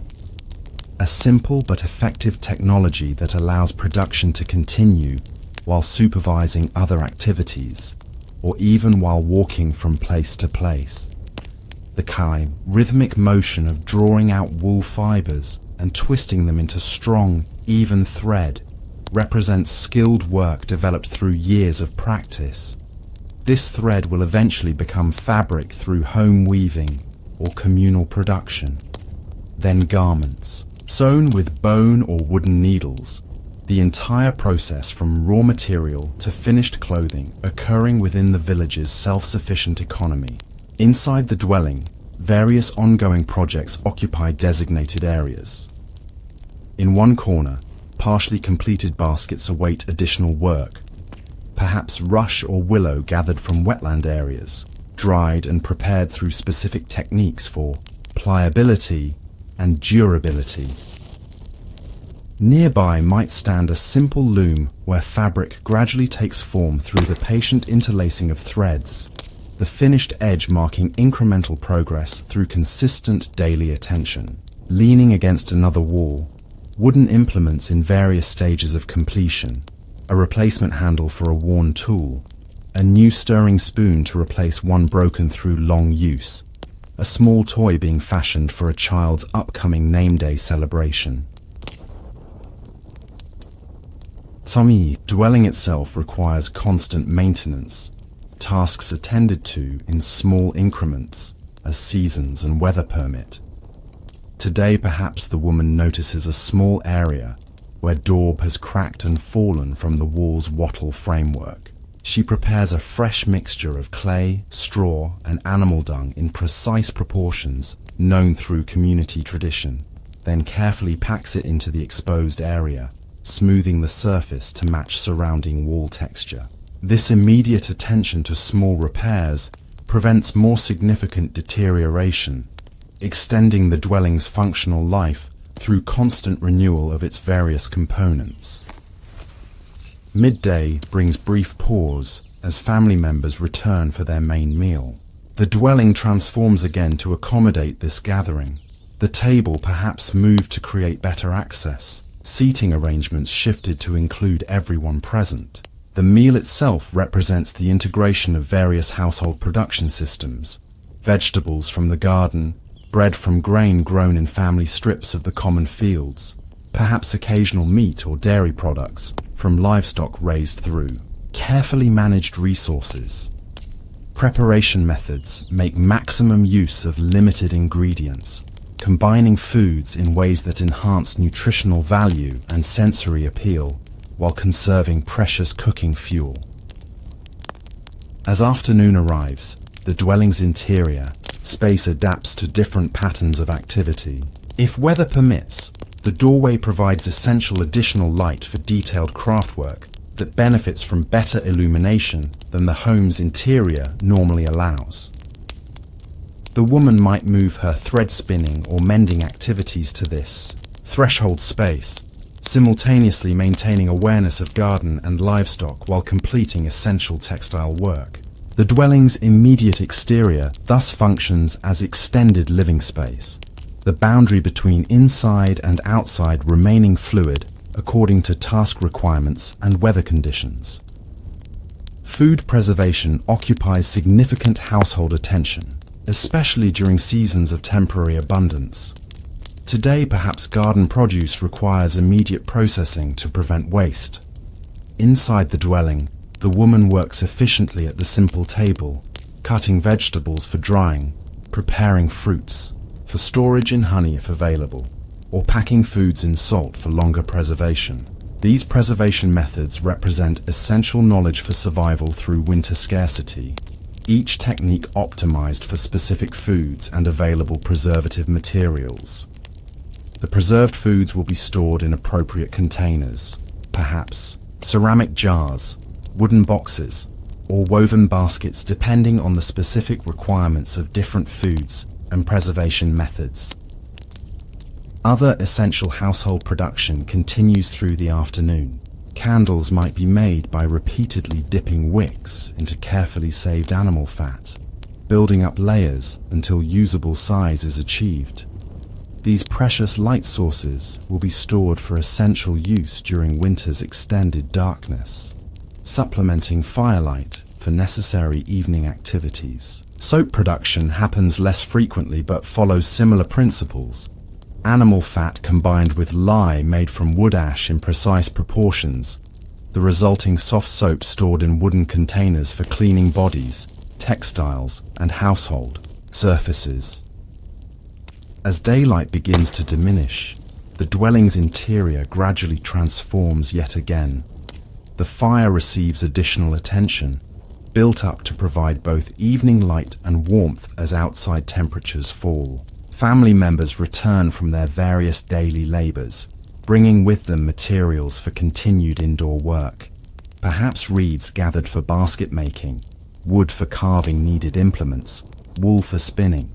The small space accommodates multiple, simultaneous activities, each person focusing on their particular task while contributing to occasional shared conversation. The evening meal preparation brings another reconfiguration of the dwelling space. The cooking fire's light grows more significant as natural illumination fades, casting moving shadows across walls and occupants. Food preparation techniques shift slightly for this final daily meal. Perhaps a pottage of vegetables and grains simmers longer over lower heat, flavored with herbs grown specifically for this purpose near the doorway. The resulting one-pot meal maximizes nutrition while minimizing fuel use. It's slow cooking, requiring limited attention, while other evening activities continue. While waiting for the evening meal to cook, necessary maintenance of household items occurs. A man repairs leather shoes using awl and thread, carefully stitching a separation before it worsens beyond repair. These shoes represent significant investment of materials and labor, the leather tanned through lengthy process involving tree, bark and careful manipulation. The soles perhaps reinforced with wooden elements for durability. The overall design evolved through generations to suit local conditions and available materials. Their maintenance ensures continued protection for feet during agricultural labor, extending the useful life of valuable household assets. Children participate in evening household activities according to their ages and abilities. Younger ones might sort beans or other foods, separating damaged items from those suitable for storage. Older children assist with more complex tasks, perhaps a daughter learning spindle technique under her mother's guidance, or a son watching his father's. Methods for tool repair.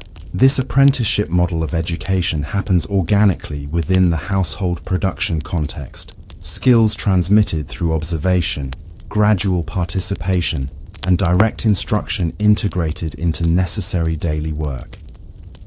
The family gathers, again around the simple table for their evening meal.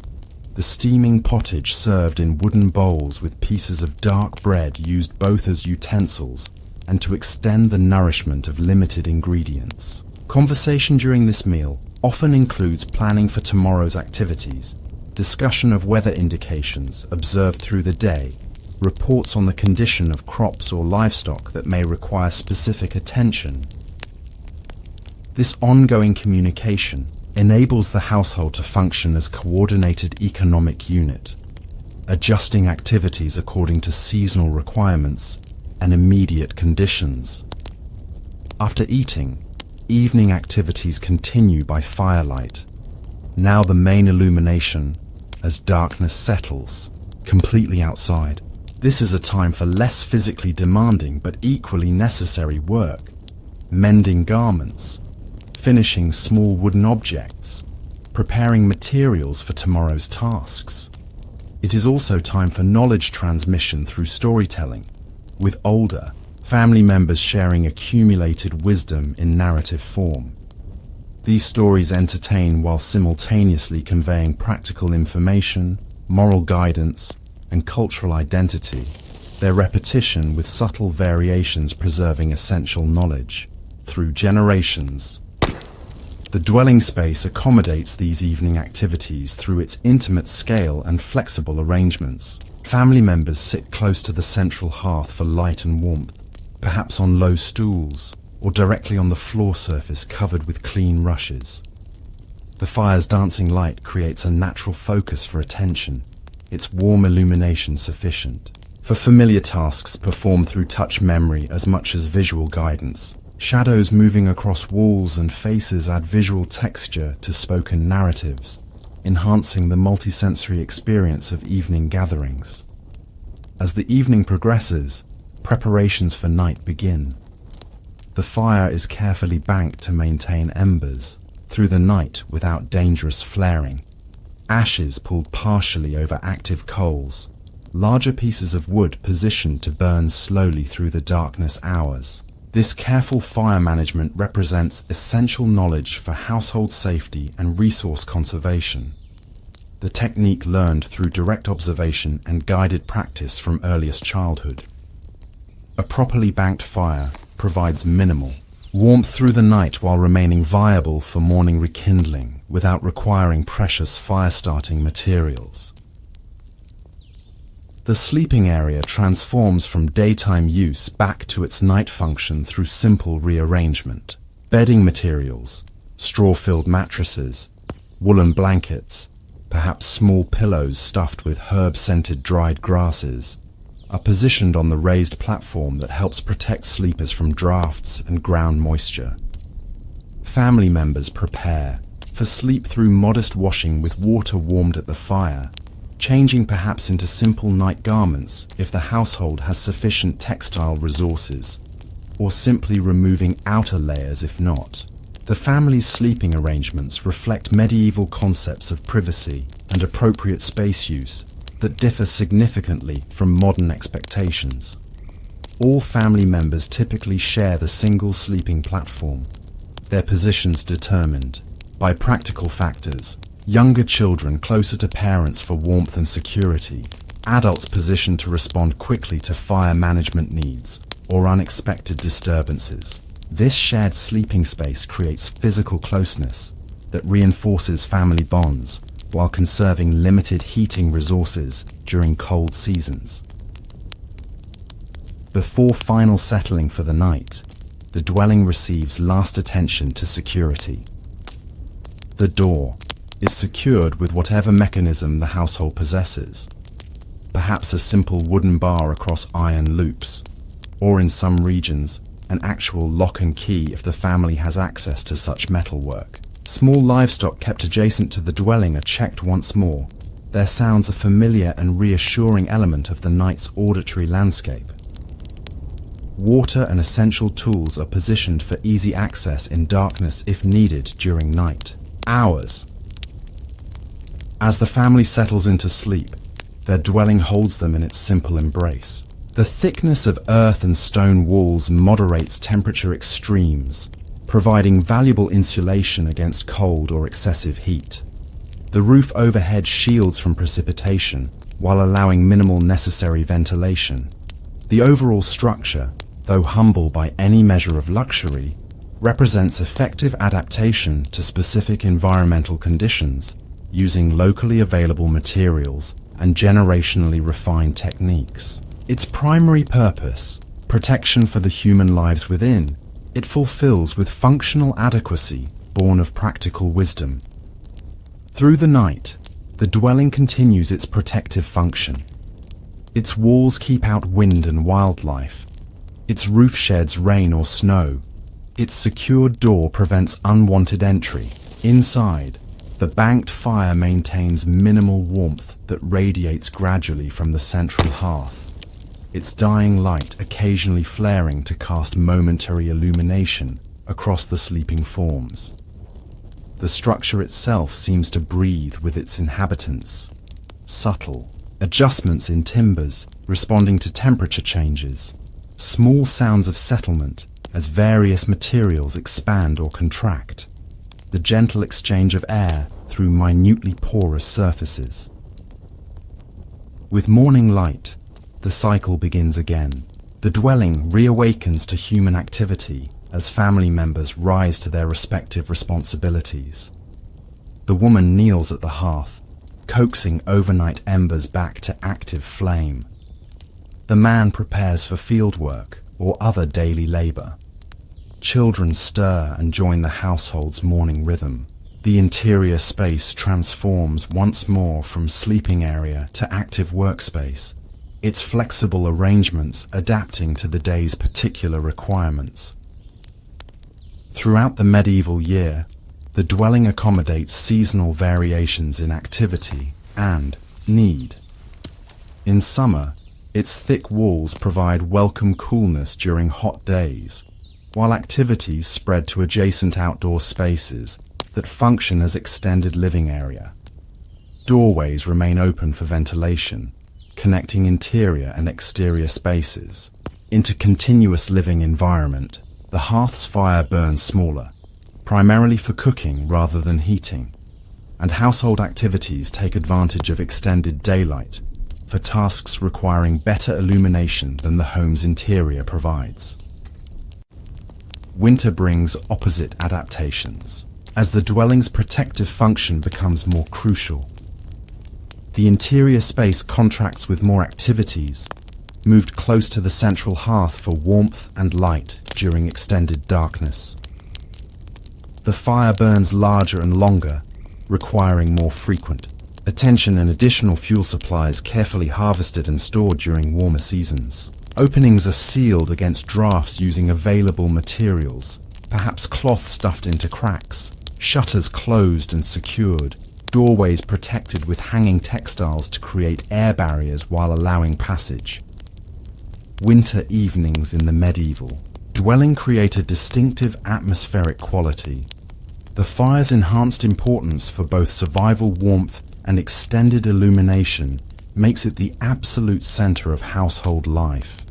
Family members gather closer, performing necessary indoor work, while sharing body heat as well as space. The firelight catches glints of metal from cooking implements, illuminates hands moving steadily through repetitive tasks, casts dramatic shadows across walls of stone or plastered wattle. Conversation often turns to storytelling of greater elaboration, winter's enforced proximity, creating natural opportunity for knowledge transmission through narrative. Throughout all seasons, the medieval dwelling demonstrates remarkable integration with its specific place. Built from local materials suited to regional climate conditions, its form evolved through generations of refinement to address particular environmental challenges. Unlike standardized modern housing transported without regard for location, the medieval home emerges from its landscape as natural extension, its characteristics directly reflecting available resources and climate realities. This integration creates dwellings of authentic regional distinction, the stone cottages of upland regions, timber-framed homes where forests provide abundant wood, earth-walled structures in areas with suitable soil composition. The dwelling's immediate surroundings form essential extension of its functional space. The dooryard area serves multiple purposes: workspace for tasks benefiting from natural light, social gathering place in favorable weather, transitional zone between public and private realms. Adjacent garden space provides critical food production under direct household management, its intensive cultivation demonstrating sophisticated understanding of soil properties, plant requirements, and companion growth relationships. Small livestock shelters, storage structures, and specific activity areas create a compound that extends the dwelling's effective space well beyond its modest walls. Natural materials used throughout the dwelling connect inhabitants directly to their environmental context. Wood beams overhead bring forest presence into daily awareness, their grain patterns and natural forms visible reminders of their origins as living trees. Earth floors maintain literal groundedness, connecting household activities to the soil that simultaneously supports their crops. Stone elements, perhaps hearth construction, foundation materials, or full walls in some regions, embody geological permanence that transcends individual human lifespan. These natural materials age with dignity, their weathering and wear adding textural richness rather than deterioration, their repair and replacement understood as normal cycles rather than failure. The dwelling also expresses the medieval integration of practical and spiritual understanding through various protective elements incorporated into its construction. Perhaps there are specific markings carved into main support timbers, crosses, geometric patterns, or symbols with deeper cultural significance believed to protect inhabitants from harm. Certain plants hung from roof beams serve dual functions, Practical, uses food or medicine and spiritual protection against negative forces. The threshold itself may contain embedded protective elements, iron objects, specific stones, or plant materials placed during construction to guard the vulnerable boundary between inside and outside worlds. Smoke from the central hearth creates another distinctive aspect of medieval dwelling atmosphere. Without chimney systems to remove it directly, smoke filters through the space before gradually escaping through roof openings or through the thatch itself. This persistent smoke has mixed effects, causing eye and respiratory irritation certainly, but also helping to preserve roof materials and structural timbers against insect damage, and providing some protection against certain parasites that might otherwise trouble human inhabitants. The distinctive smell permeates everything within the dwelling, becoming part of the sensory identity of both people and their possessions. The sensory experience of the medieval home extends beyond visual elements to include rich tactile dimensions, uneven surfaces, the natural variation in earthen floors, the subtle texture of plastered walls, the irregular edges of handcrafted furniture create continuous haptic feedback during daily activities. Natural materials at various stages of processing surround inhabitants. Raw wool awaiting spinning feels substantially different from finished textile.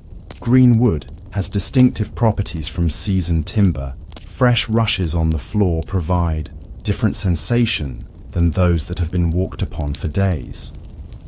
This tactile richness connects individuals directly to material reality without the homogenized surfaces of industrial production.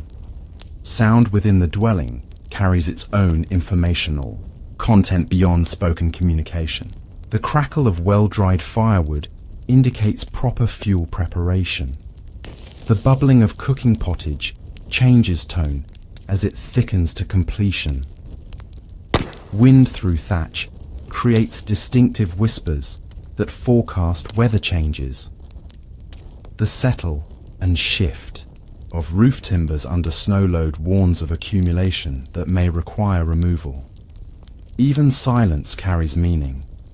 The unusual quiet, when a normally present sound is missing, often provides first alert to problems requiring attention. The medieval household remains attuned to these auditory signals as essential information about their immediate environment. Food aromas contribute another layer to the dwelling's sensory landscape. Without separate cooking spaces, food preparation smells permeate the entire home, signaling meal progress, creating anticipation, and stimulating physiological preparation for nutrition. These cooking aromas blend with other household scents: herbs hung for drying, hay or straw in bedding, wool lanolin from textile work, earth dampness after floor sprinkling, smoke from various fuel types. The resulting olfactory environment contains rich informational content continuously interpreted by inhabitants familiar with its nuanced variations and significance. The daily patterns of light and shadow moving through the dwelling mark time, without mechanical measurement. Sunlight entering through the doorway traces predictable paths across floor and walls, its angle and quality signaling time of day and seasonal progression with remarkable precision. Areas of the single-room dwelling receive different light at different hours, naturally determining which activities occur where as the day progresses.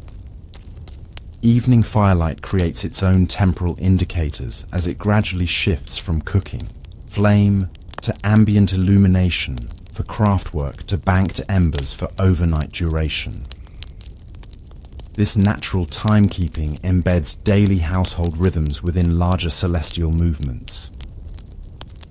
Temperature variation throughout the dwelling creates another unconsciously navigated aspect of interior environment. The area nearest the hearth maintains significant warmth that diminishes with distance, creating natural zones for different activities based on their heat requirements.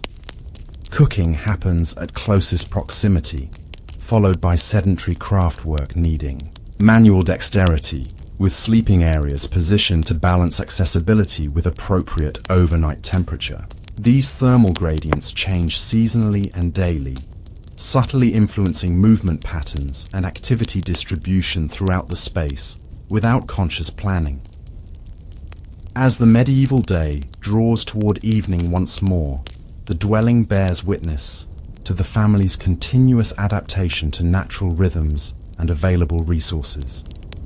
Their modest home, from modern perspective seemingly primitive and lacking, represents sophisticated environmental response developed through generations of place-based experience. Its materials, form, flexible arrangements, and integrated functions demonstrate deep practical wisdom about creating sustainable human habitat using locally available resources within specific environmental constraints. The medieval peasant dwelling offers lessons still relevant despite centuries of technological development. Its direct connection to the local environment through building materials creates structures with minimal embedded energy and natural end-of-life decomposition. Its flexible space use maximizes function within modest dimensions, demonstrating alternatives to specialized rooms that remain empty much of each day.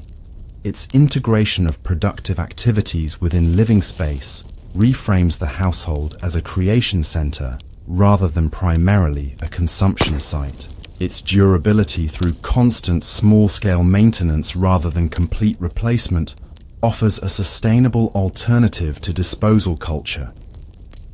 As darkness settles once more over the medieval landscape, the humble dwelling glows from within. Firelight, visible through small window openings or around door edges, smoke rising gently from roof openings to join night mist. Inside, the family completes their daily cycle of work, their activities winding down with natural light's departure. The dwelling holds them in its simple embrace, providing the fundamental shelter that enables human survival through winter, cold summer heat, seasonal storms.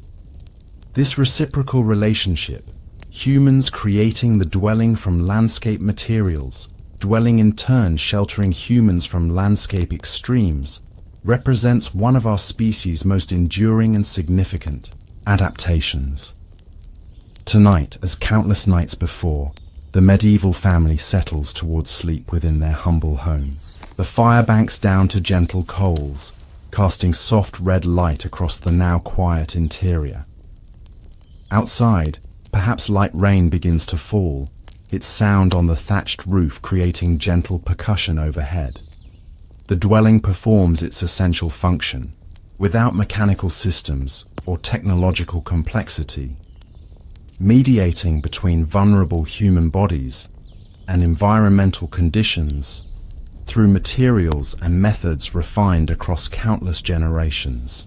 In this fundamental task, the humble medieval home achieves quiet perfection, its simple adequacy meeting basic human needs with materials at hand. The sleeping family rests within walls that grew from their own landscape, clay dug from nearby, earth, timber harvested from managed woodland, stone gathered from fields they cultivate. Their home breathes with them through the night, responding to environmental changes with subtle adjustments of natural materials, maintaining livable conditions through its basic physical properties rather than energy-consuming systems. This integration of human habitat with local environment represents wisdom accumulated through centuries of direct experience, observation, and adaptation. Wisdom increasingly relevant as contemporary housing seeks more sustainable relationships with place and climate. As the medieval family sleeps within their humble dwelling, their dreams drift into realms beyond the physical world. For the medieval peasant, existence unfolds not only through tangible daily labor, but through constant awareness of forces beyond ordinary perception. Let us move gently now into this other dimension of medieval experience, the rich tapestry of belief, ritual, and unseen presence that infuses every aspect of peasant life with deeper meaning. Dawn breaks over the medieval village with subtle luminosity, the first light touching the cross atop the parish church before illuminating the surrounding dwellings. This daily progression symbolizes the medieval worldview itself, divine presence flowing downward from heaven to infuse the material world with meaning beyond its physical substance. For the medieval peasant now stirring from sleep, reality encompasses far more than what modern minds might categorize as objective existence. Their world pulses with sacred significance, with traditions older than memory, with presences both divine and otherworldly that influence every aspect of daily life. As the peasant family rises to begin their day, their first conscious actions acknowledge this multi-layered reality. The woman of the household makes a small sign of the cross before touching the hearth embers, a gesture both Christian and pre-Christian in its roots, recognizing the sacred nature of fire that sustains life. Her whispered prayer combines formal, church teaching with phrases passed from mother to daughter through generations, creating a seamless spiritual continuity that bridges formal religion and household tradition. This moment of fire-making holds ancient significance, the daily resurrection of light and warmth essential to human survival, transformed through cultural understanding into symbolic connection between material need and spiritual meaning. Outside, their dwelling, the wider landscape reveals itself as the day brightens. A terrain mapped not just by physical features, but by generations of sacred and mystical association. The oak grove visible on the nearby hillside represents not merely a stand of useful timber, but a place where the veil between worlds grows thin at certain times, where offerings might still be left at particular trees despite church prohibition of such practices. The stream that provides the village's water does so through the intercession of its guardian spirit, perhaps now nominally Christianized as a particular saint, but remembered in older stories as an elemental presence requiring respectful acknowledgement for continued blessing. The church bell sounds, calling villagers to morning mass. Its resonant tone carries across fields and through the village center, drawing people from their individual households into collective religious observance. For the medieval peasant, the parish church represents the most tangible manifestation of divine presence within their immediate world. Its stone permanence contrasts with the more transitory timber and thatch of their dwellings, its interior containing consecrated space where heaven and earth meet through sacramental action. Even its physical orientation embodies theological meaning. The altar positioned at the eastern end to face the rising sun, symbolic of Christ's resurrection and anticipated return. Inside the church, villagers gather in the nave while the priest prepares at the altar, separated from the congregation by a screen that physically represents the distinction between clerical and lay roles in worship. Medieval religious experience balances this formal institutional Christianity with more immediate forms of spiritual engagement. The peasant's attention focuses on devotional images painted on church walls, scenes from scripture and saints' lives that make abstract theological concepts visually accessible to a largely illiterate population. These images serve as windows into divine reality, allowing direct connection through sight with sacred stories and figures. The Mass proceeds in Latin, its ancient words largely unintelligible to the congregation, yet powerful in their mysterious sonority. The peasants participate through established patterns of standing, kneeling, making the sign of the cross at appropriate moments. Physical engagement that transcends the language barrier between clerical education and popular understanding. At key moments, particularly the elevation of the consecrated host, belief in transubstantiation makes Christ physically present within their midst. This direct encounter with divinity through sacrament forms the central reality of medieval Christian experience, bringing cosmic salvation directly into the local parish through priestly mediation. After Mass concludes, villagers linger in the churchyard, this space between sacred and secular realms, serving multiple community functions beyond its primary purpose as burial ground. The dead rest here in largely unmarked graves, yet their presence remains active in community consciousness. Medieval understanding does not place absolute separation between living and dead. Rather, generations exist in continuous relationship, with prayers from the living aiding souls in purgatory, while ancestral presence continues to influence village affairs. The churchyard embodies this ongoing relationship, the dead literally underlying the social interactions of the living in this liminal space. The priest joins these post-Mass conversations, his role extending beyond liturgical performance, to include practical guidance on issues that blend spiritual and material concerns. A farmer consults him about persistent crop failure in one field section, a problem potentially attributable to either natural soil conditions or supernatural disfavor. The priest's response demonstrates medieval integration of multiple knowledge systems. He recommends both prayer to appropriate saints and practical adjustments to planting technique. This approach reflects not confusion between categories, but a worldview that recognizes multiple causal layers operating simultaneously in any situation. As villagers disperse to their daily work, religious awareness accompanies them beyond formal church space and time. The landscape itself contains numerous reminders of Christian presence.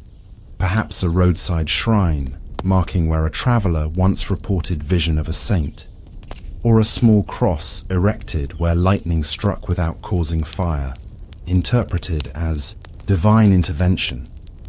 These sacred markers create a geography of faith superimposed on the physical terrain, each location associated with particular stories that connect local experience to broader Christian narrative. Passing these markers, villagers might pause briefly for crossing themselves, whistling protective tunes, or observing other small rituals that acknowledge these thin places between ordinary and divine reality. The agricultural workday itself proceeds within a framework of spiritual understanding. Before beginning to plough, a farmer might make a small sign in the earth with his implement, a subtle blessing upon the activity to follow. Seeds are sown with whispered prayers, perhaps formerly Christian invocations of saints associated with good harvests, or older words passed through family tradition that acknowledge Earth's generative power. These practices reflect not superstition, but integrated understanding of human dependence on forces beyond complete control, forces that require both practical skill and spiritual alignment for successful harvest.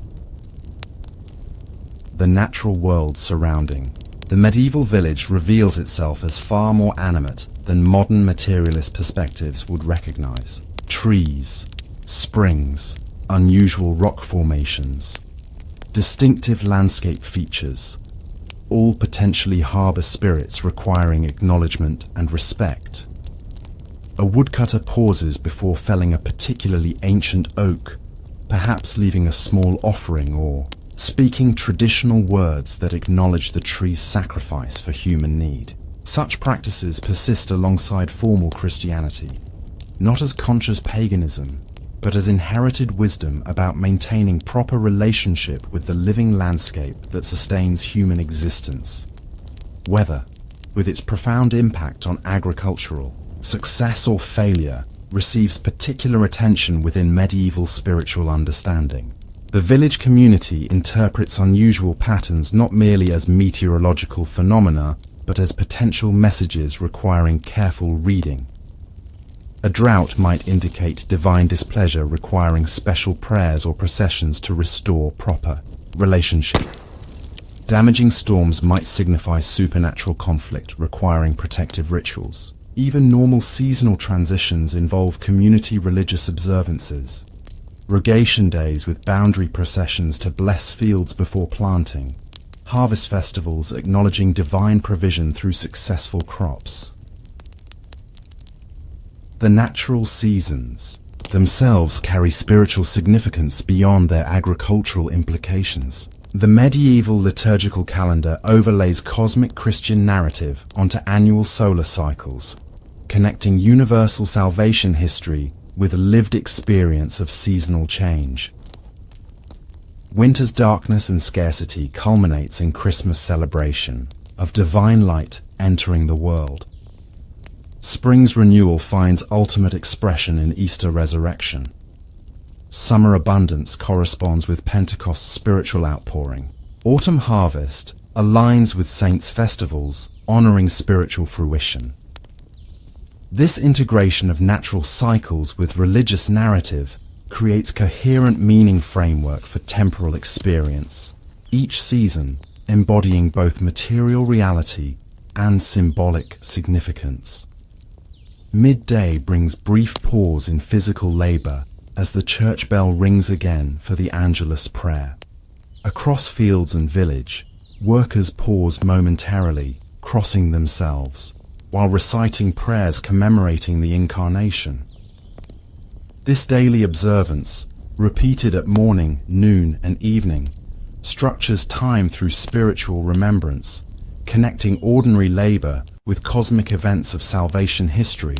For the medieval peasant, such observances create not interruption, but integration, binding physical and spiritual dimensions of existence into coherent experience of reality as simultaneously material and divine. The cycles of human life receive similar integration through religious ritual marking major transitions. Birth involves not just physical delivery, but spiritual incorporation through baptism, a sacrament believed to remove original sin and initiate the child into Christian community. Medieval understanding of infant vulnerability extends beyond physical fragility to include spiritual dangers. Unbaptized children face uncertain afterlife and increased susceptibility to harmful supernatural influences. Baptism therefore occurs as quickly as practical after birth, often within days. The entire community gathering to witness this incorporation of new member into both village society and divine protection. The medieval baptismal ritual itself reveals complex symbolic layers. Water blesses while simultaneously drowning symbolic death. Oil anoints special status. Salt represents wisdom and preservation from corruption. White cloth symbolizes purity. Candle flame represents Christ's light. Godparents assume spiritual responsibility alongside biological parents, creating additional community bonds through sacred obligation. The child receives a saint's name, establishing lifelong connection with particular heavenly patron, whose intercession provides special protection. These elements together create comprehensive spiritual identity and protection for society's most vulnerable members. Human illness and injury similarly receive both practical and spiritual attention in medieval understanding. A mother treating her child's fever might simultaneously apply herbal compresses known through generations of empirical observation while praying to Saint Margaret, protector of children. A seriously ill villager receives both available medical treatment and religious sacraments. Confession to resolve spiritual obstacles to healing. Communion to strengthen through Christ's presence. Perhaps extreme unction if death seems imminent. These approaches operate not as alternatives, but as complementary interventions, addressing different dimensions of the unified human person, consisting of both body and soul. Medieval healing practices often blur modern distinctions between medicine, religion, and magic. Certain individuals within the community, perhaps an elderly woman with extensive plant knowledge, or a man with particular healing touch, serve as intermediaries for addressing health concerns through methods combining empirical observation with ritualized application. A healing poultice might require specific herbs gathered under particular lunar conditions, while certain words are spoken. A practice that simultaneously applies pharmacologically active ingredients through procedurally effective methods enhanced by practitioner focus and patient confidence through ritual elements. As afternoon progresses, a woman working in her garden handles plants with knowledge that spans multiple categories of understanding. She cultivates herbs classified for both medicinal properties and spiritual associations. Perhaps lavender, valued for wound healing while also providing protection against evil influences, or rue with both digestive benefits and power against witchcraft. Her knowledge of when to plant, harvest, and apply these plants follows both observed natural patterns and traditional timing associated with saints' days or lunar cycles. This integrated knowledge represents not confusion, but sophistication, recognizing plants as operating simultaneously in physical and metaphysical realms. The boundaries between natural and supernatural remain permeable throughout medieval daily experience. A sudden chill felt while passing a particular landscape feature might indicate presence of otherworldly beings requiring appropriate response, perhaps a protective prayer or sign of the cross. Unusual animal behavior carries potential prophetic significance requiring careful interpretation.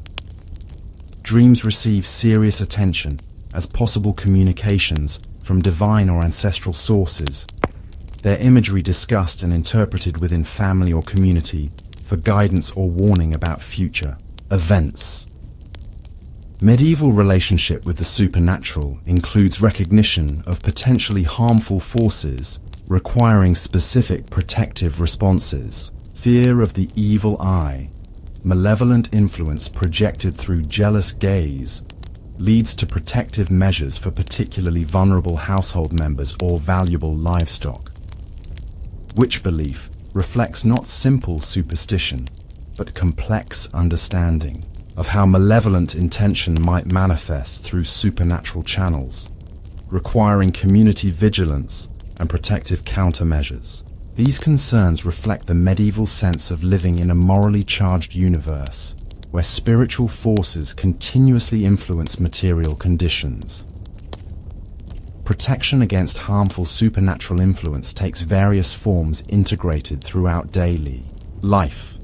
Protective herbs hang above doorways, their presence simultaneously practical, repelling insects, and spiritual, repelling malevolent forces. Certain metal objects, particularly iron items, placed at thresholds, provide defense against unwanted entry by supernatural beings.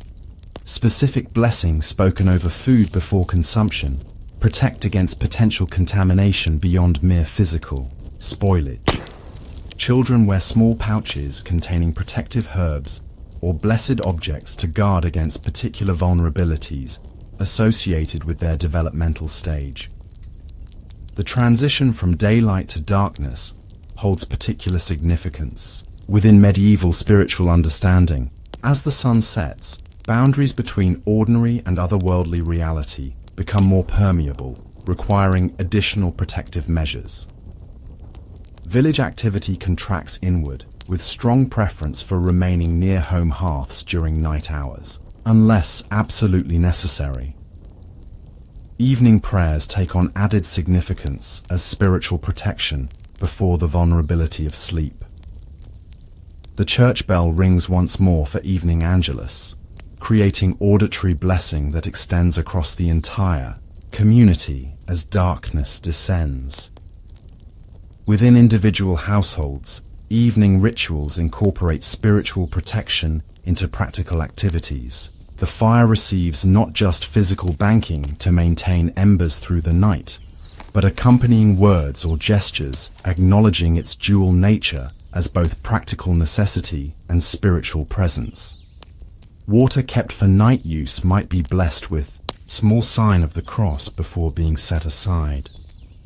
The dwelling's main door receives both physical securing and spiritual protection through spoken blessing or protective sign. These actions reflect the medieval recognition of night as time of particular vulnerability, requiring multi-layered defense. The transition to sleep itself involves acknowledgement of spiritual dimensions. Family prayer often precedes sleep, creating divine protection during unconscious vulnerability. Particular saints associated with safe rest or protection from nightmares might receive special invocation. The sign of the cross, made over the sleeping area, establishes sacred perimeter. These practices recognize sleep as spiritual as well as physical state, a time when the soul might travel beyond ordinary constraints, potentially encountering both divine guidance and supernatural danger requiring proper preparation. Dreams occupy significant place within medieval spiritual understanding, representing potential communication channel from divine or otherworldly sources requiring careful interpretation. A vivid dream might be shared with family members in the morning, its imagery examined for possible messages about future events or guidance for pending decisions. Recurring dreams receive particular attention as possible communications from deceased ancestors or saints, taking special interest in the dreamer's situation. This dream interpretation happens not through systematic theory, but through collective wisdom, drawing on community memory of similar experiences and outcomes. The medieval liturgical year provides overarching structure that integrates spiritual and material dimensions of time. Beyond Sunday observances, the calendar fills with saints' days, each associated with particular aspects of divine protection and intercession. Major feast days punctuate ordinary time, with special observances that combine religious celebration with community festivity, creating shared experiences that strengthen both spiritual connection and social bonds. Seasonal transitions receive recognition through specific rituals that acknowledge divine ordering of natural cycles, essential to agricultural success. Religious festivals transform ordinary village experience through temporary inversion of normal patterns. Work routines suspend for major feast days, allowing focus on spiritual observance and community celebration. Special foods prepared only for particular festivals create sensory connection to sacred time.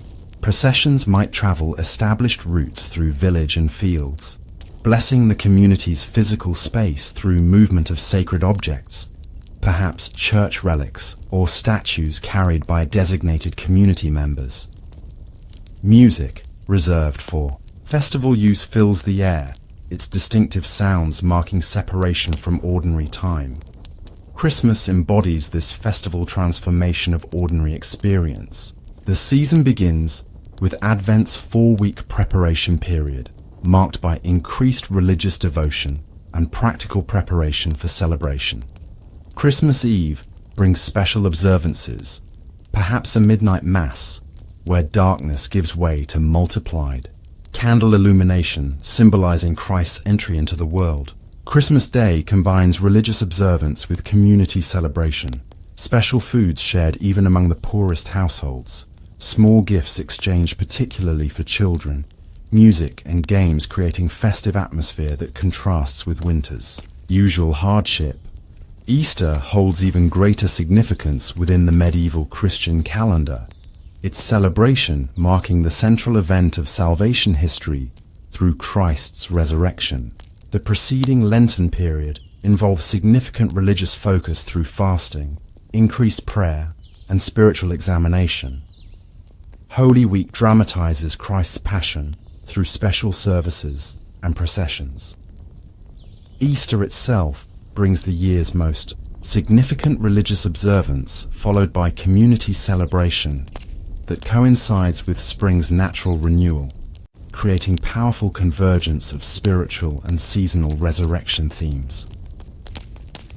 Medieval festivals often incorporate elements predating Christian practice, adapted and integrated within church observance. Midsummer celebrations around June 24th, Feast of St. John the Baptist, might include bonfires with ancient solar significance now interpreted as representing the saint's role announcing Christ's coming.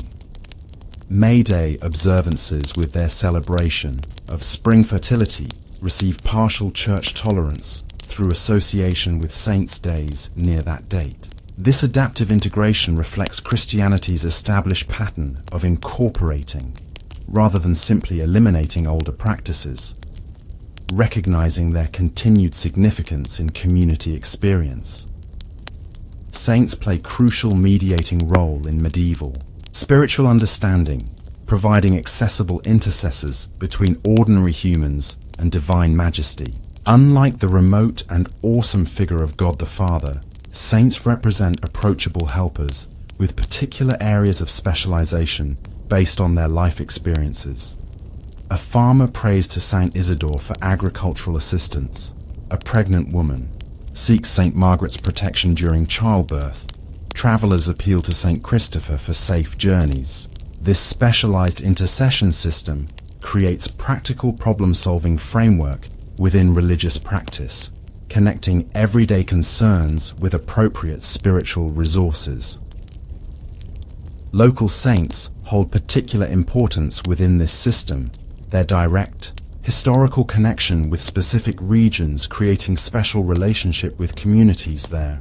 A saint who lived, worked, or died in the local area becomes almost like spiritual family member, more intimately connected and presumably more invested in the community's welfare than more universal figures. Their feast days receive especially elaborate local celebration. Their shrines become pilgrimage destinations, attracting visitors who bring economic benefit alongside religious significance. Their relics provide focused access point for divine power within the community landscape. Relics, physical remains or objects associated with saints, occupy central place in medieval spiritual geography.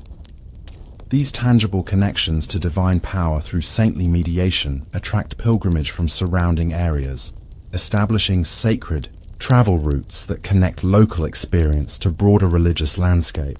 Even humble parish churches might contain minor relics that provide focused devotional access point, perhaps a fragment of bone or cloth displayed in special container for veneration on particular occasions. For medieval understanding, these objects embody real presence of spiritual power available for human engagement through proper devotional approach. Pilgrimage itself represents significant religious practice that temporarily removes participants from ordinary experience while connecting them to broader sacred geography. Local pilgrimages might involve single-day journeys to nearby shrines, creating experiences accessible even to peasants with limited travel resources. Major pilgrimages to distant sites, perhaps Canterbury, Santiago de Compostela, or ultimately Rome and Jerusalem, require substantial resources and time commitment beyond most peasants' capacity, though some might undertake such journeys once in lifetime through extraordinary saving or patronage. These sacred journeys create physical enactment of spiritual metaphor, life itself as pilgrimage toward divine encounter. The pilgrimage experience transforms ordinary travel through religious significance, attached to both destination and journey itself. The path becomes opportunity for progressive spiritual purification.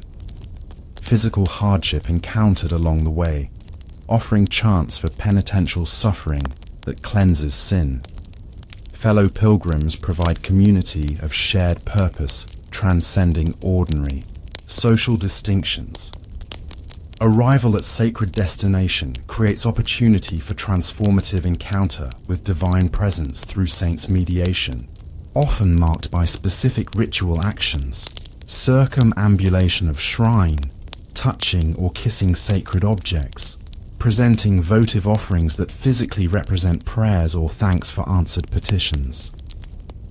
For most medieval peasants, however, spiritual geography remains primarily local, their parish church the most significant sacred space regularly experienced, surrounding landscape filled with features of religious and mystical significance accessible through daily life.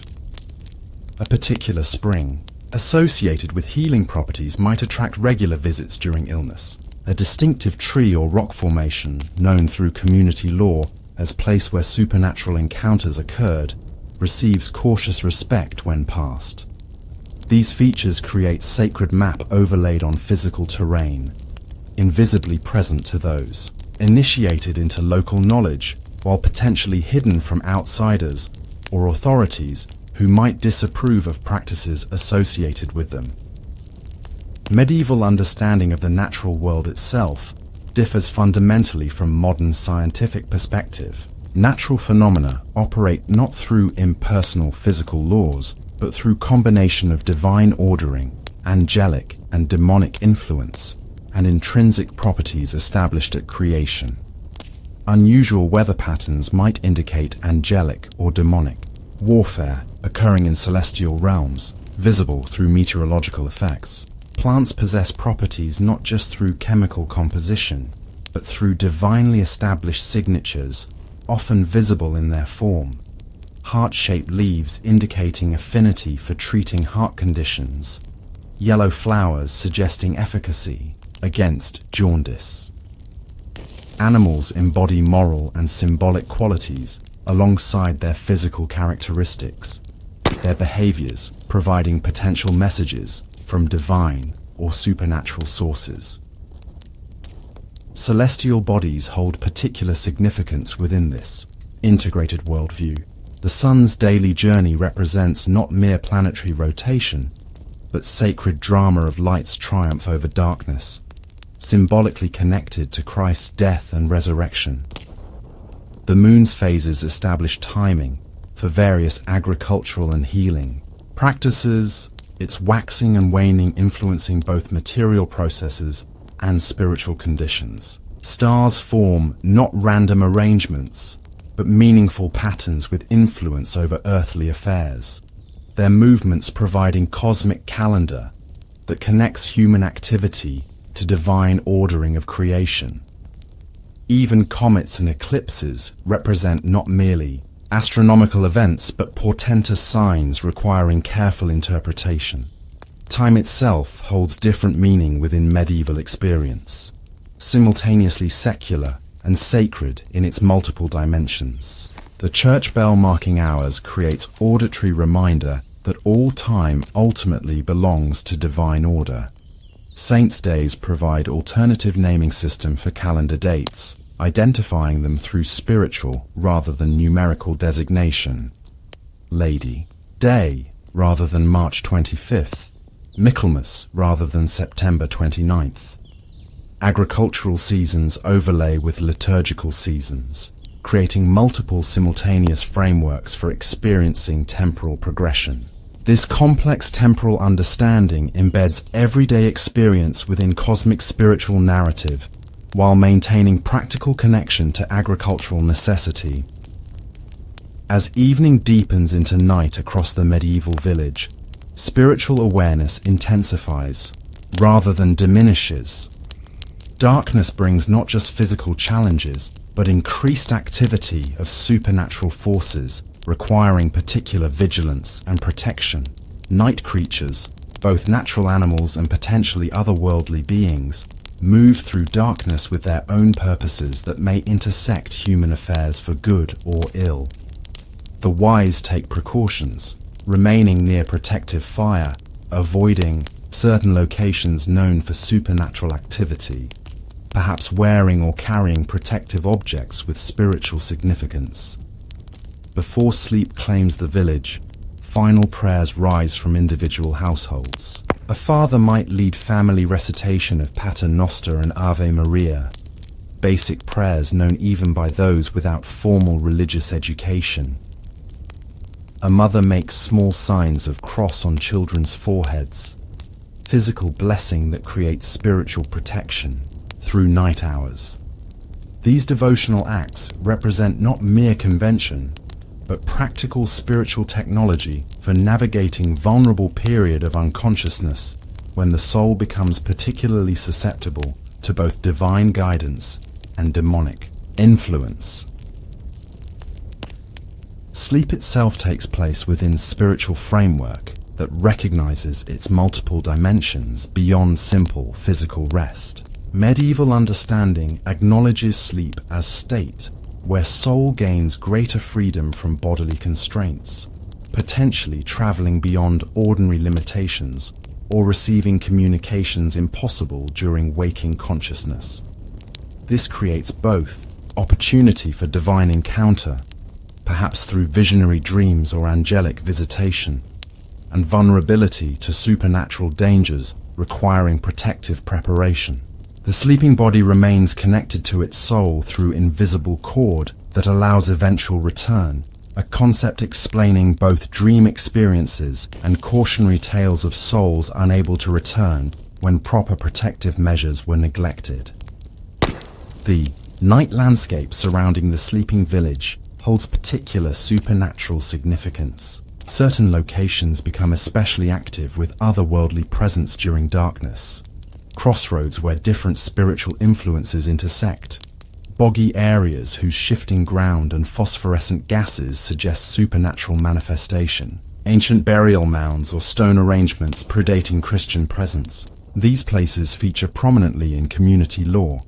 Stories pass through generations warning about their particular characteristics and proper responses if one must encounter them during night hours. Certain calendar dates intensify this nocturnal, supernatural activity. The night before All Saints' Day, later called Halloween, marks time when boundaries between living and dead become unusually permeable, requiring special protective measures and observances. Midsummer Night holds similar significance. The year's shortest night creating unique conditions for supernatural encounter. Winter Solstice, though incorporated into Christmas observance, retains associations with primordial spiritual forces, active during year's longest darkness. These particularly charged nights feature prominently in community folklore, their special conditions acknowledged through specific protective practices and ritual observances. Throughout the sleeping village, various protective measures maintain spiritual security during vulnerable night hours. Salt, with its preservative properties symbolically extended to spiritual protection, might be sprinkled across thresholds. Iron implements placed near sleepers provide defense against certain supernatural beings vulnerable to this metal's properties. Religious objects, perhaps a small cross or saint's medal, rest near beds or hang above them, their sacred associations creating protective presence. These material protections complement prayers and blessings, creating multi-layered spiritual security system, drawing on both Christian tradition and older protective knowledge. Dreams coming to sleepers during night hours receive careful attention.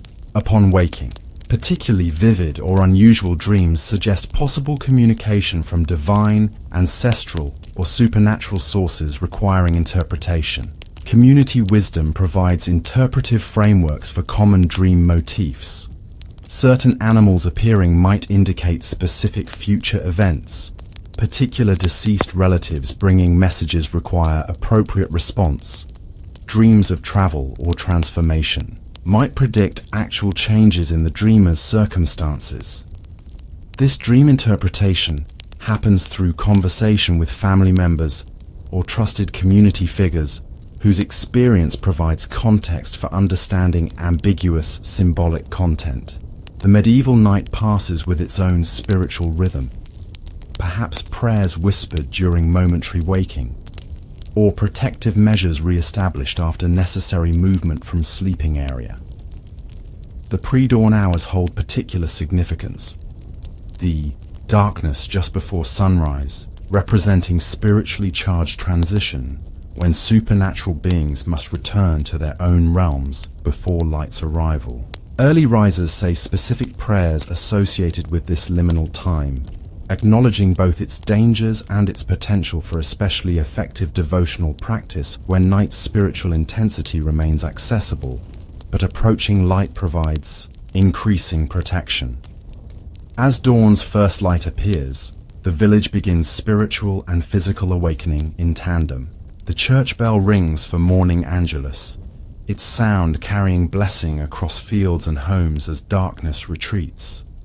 First morning prayers acknowledge divine protection through night hours while establishing spiritual foundation for the day ahead.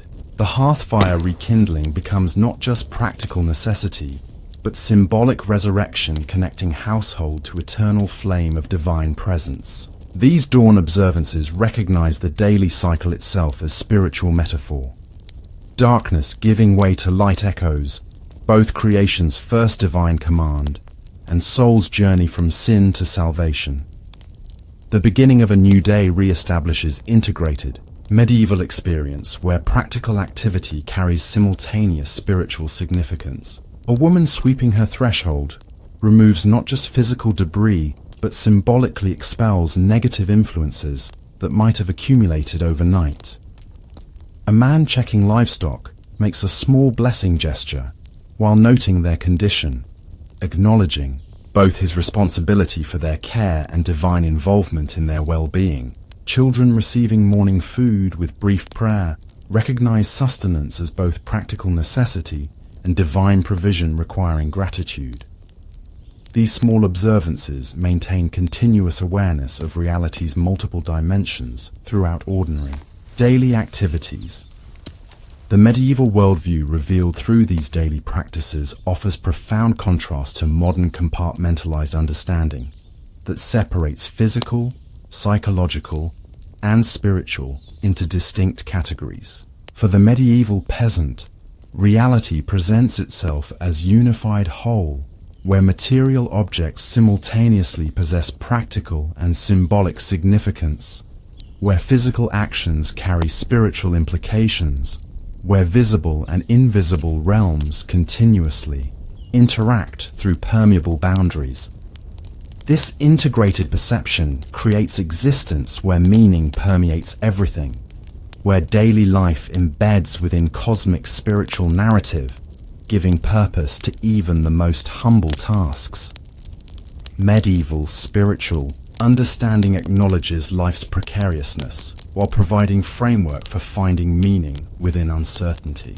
Agricultural success depends on factors beyond human control, requiring both practical skill and spiritual alignment. Health remains vulnerable to numerous threats, necessitating both practical care and divine assistance. Community cohesion faces challenges from both internal conflict and external dangers, maintained through both social structures and shared spiritual practices. This multi-layered approach to life's fundamental challenges creates resilience through redundant systems. When one protective approach fails, others remain available to provide alternative resources. Unlike modern individualism, medieval spirituality embeds personal experience within community and cosmic contexts that provide meaning beyond individual circumstance. Personal suffering gains significance through connection to Christ's passion. Individual death takes place within community continuity that extends beyond single lifespan. Daily work contributes to divine order established at creation. This contextual framework doesn't eliminate life's hardships, but transforms their meaning, connecting individual experience to transcendent purposes that provide consolation and motivation to continue despite difficulties that might otherwise appear overwhelming. The medieval integration of spiritual and material also creates inherent sacramentality, where physical objects and actions potentially connect participants to divine reality. Water becomes not just practical necessity, but vehicle for spiritual cleansing through baptism or blessing. Bread sustains not just body, but soul when consecrated in Eucharist. Agricultural cycles reflect not just seasonal patterns, but divine ordering that connects human activity to cosmic purpose. This sacramental understanding infuses ordinary existence with extraordinary significance, each meal potentially echoing Eucharistic sharing, each washing potentially recalling baptismal purification, each seasonal transition potentially reflecting spiritual transformation. As the medieval day continues its progression from dawn toward full morning, the village resumes its visible activities while maintaining invisible awareness of spiritual dimensions underlying physical reality. Fieldwork proceeds with practical attention to agricultural necessity, while acknowledging divine involvement through small devotional gestures or traditional phrases accompanying significant actions. Domestic tasks combine practical technique with protective or blessing elements passed through generations. Social interactions carry awareness of divine presence, witnessing human behavior, alongside community observation. This continuous integration creates existence where sacred and secular never separate into distinct categories, but remain aspects of unified experience continuously navigated through inherited wisdom and community practice. The medieval peasant moves through this multi-layered reality with pragmatic acceptance of its complexity.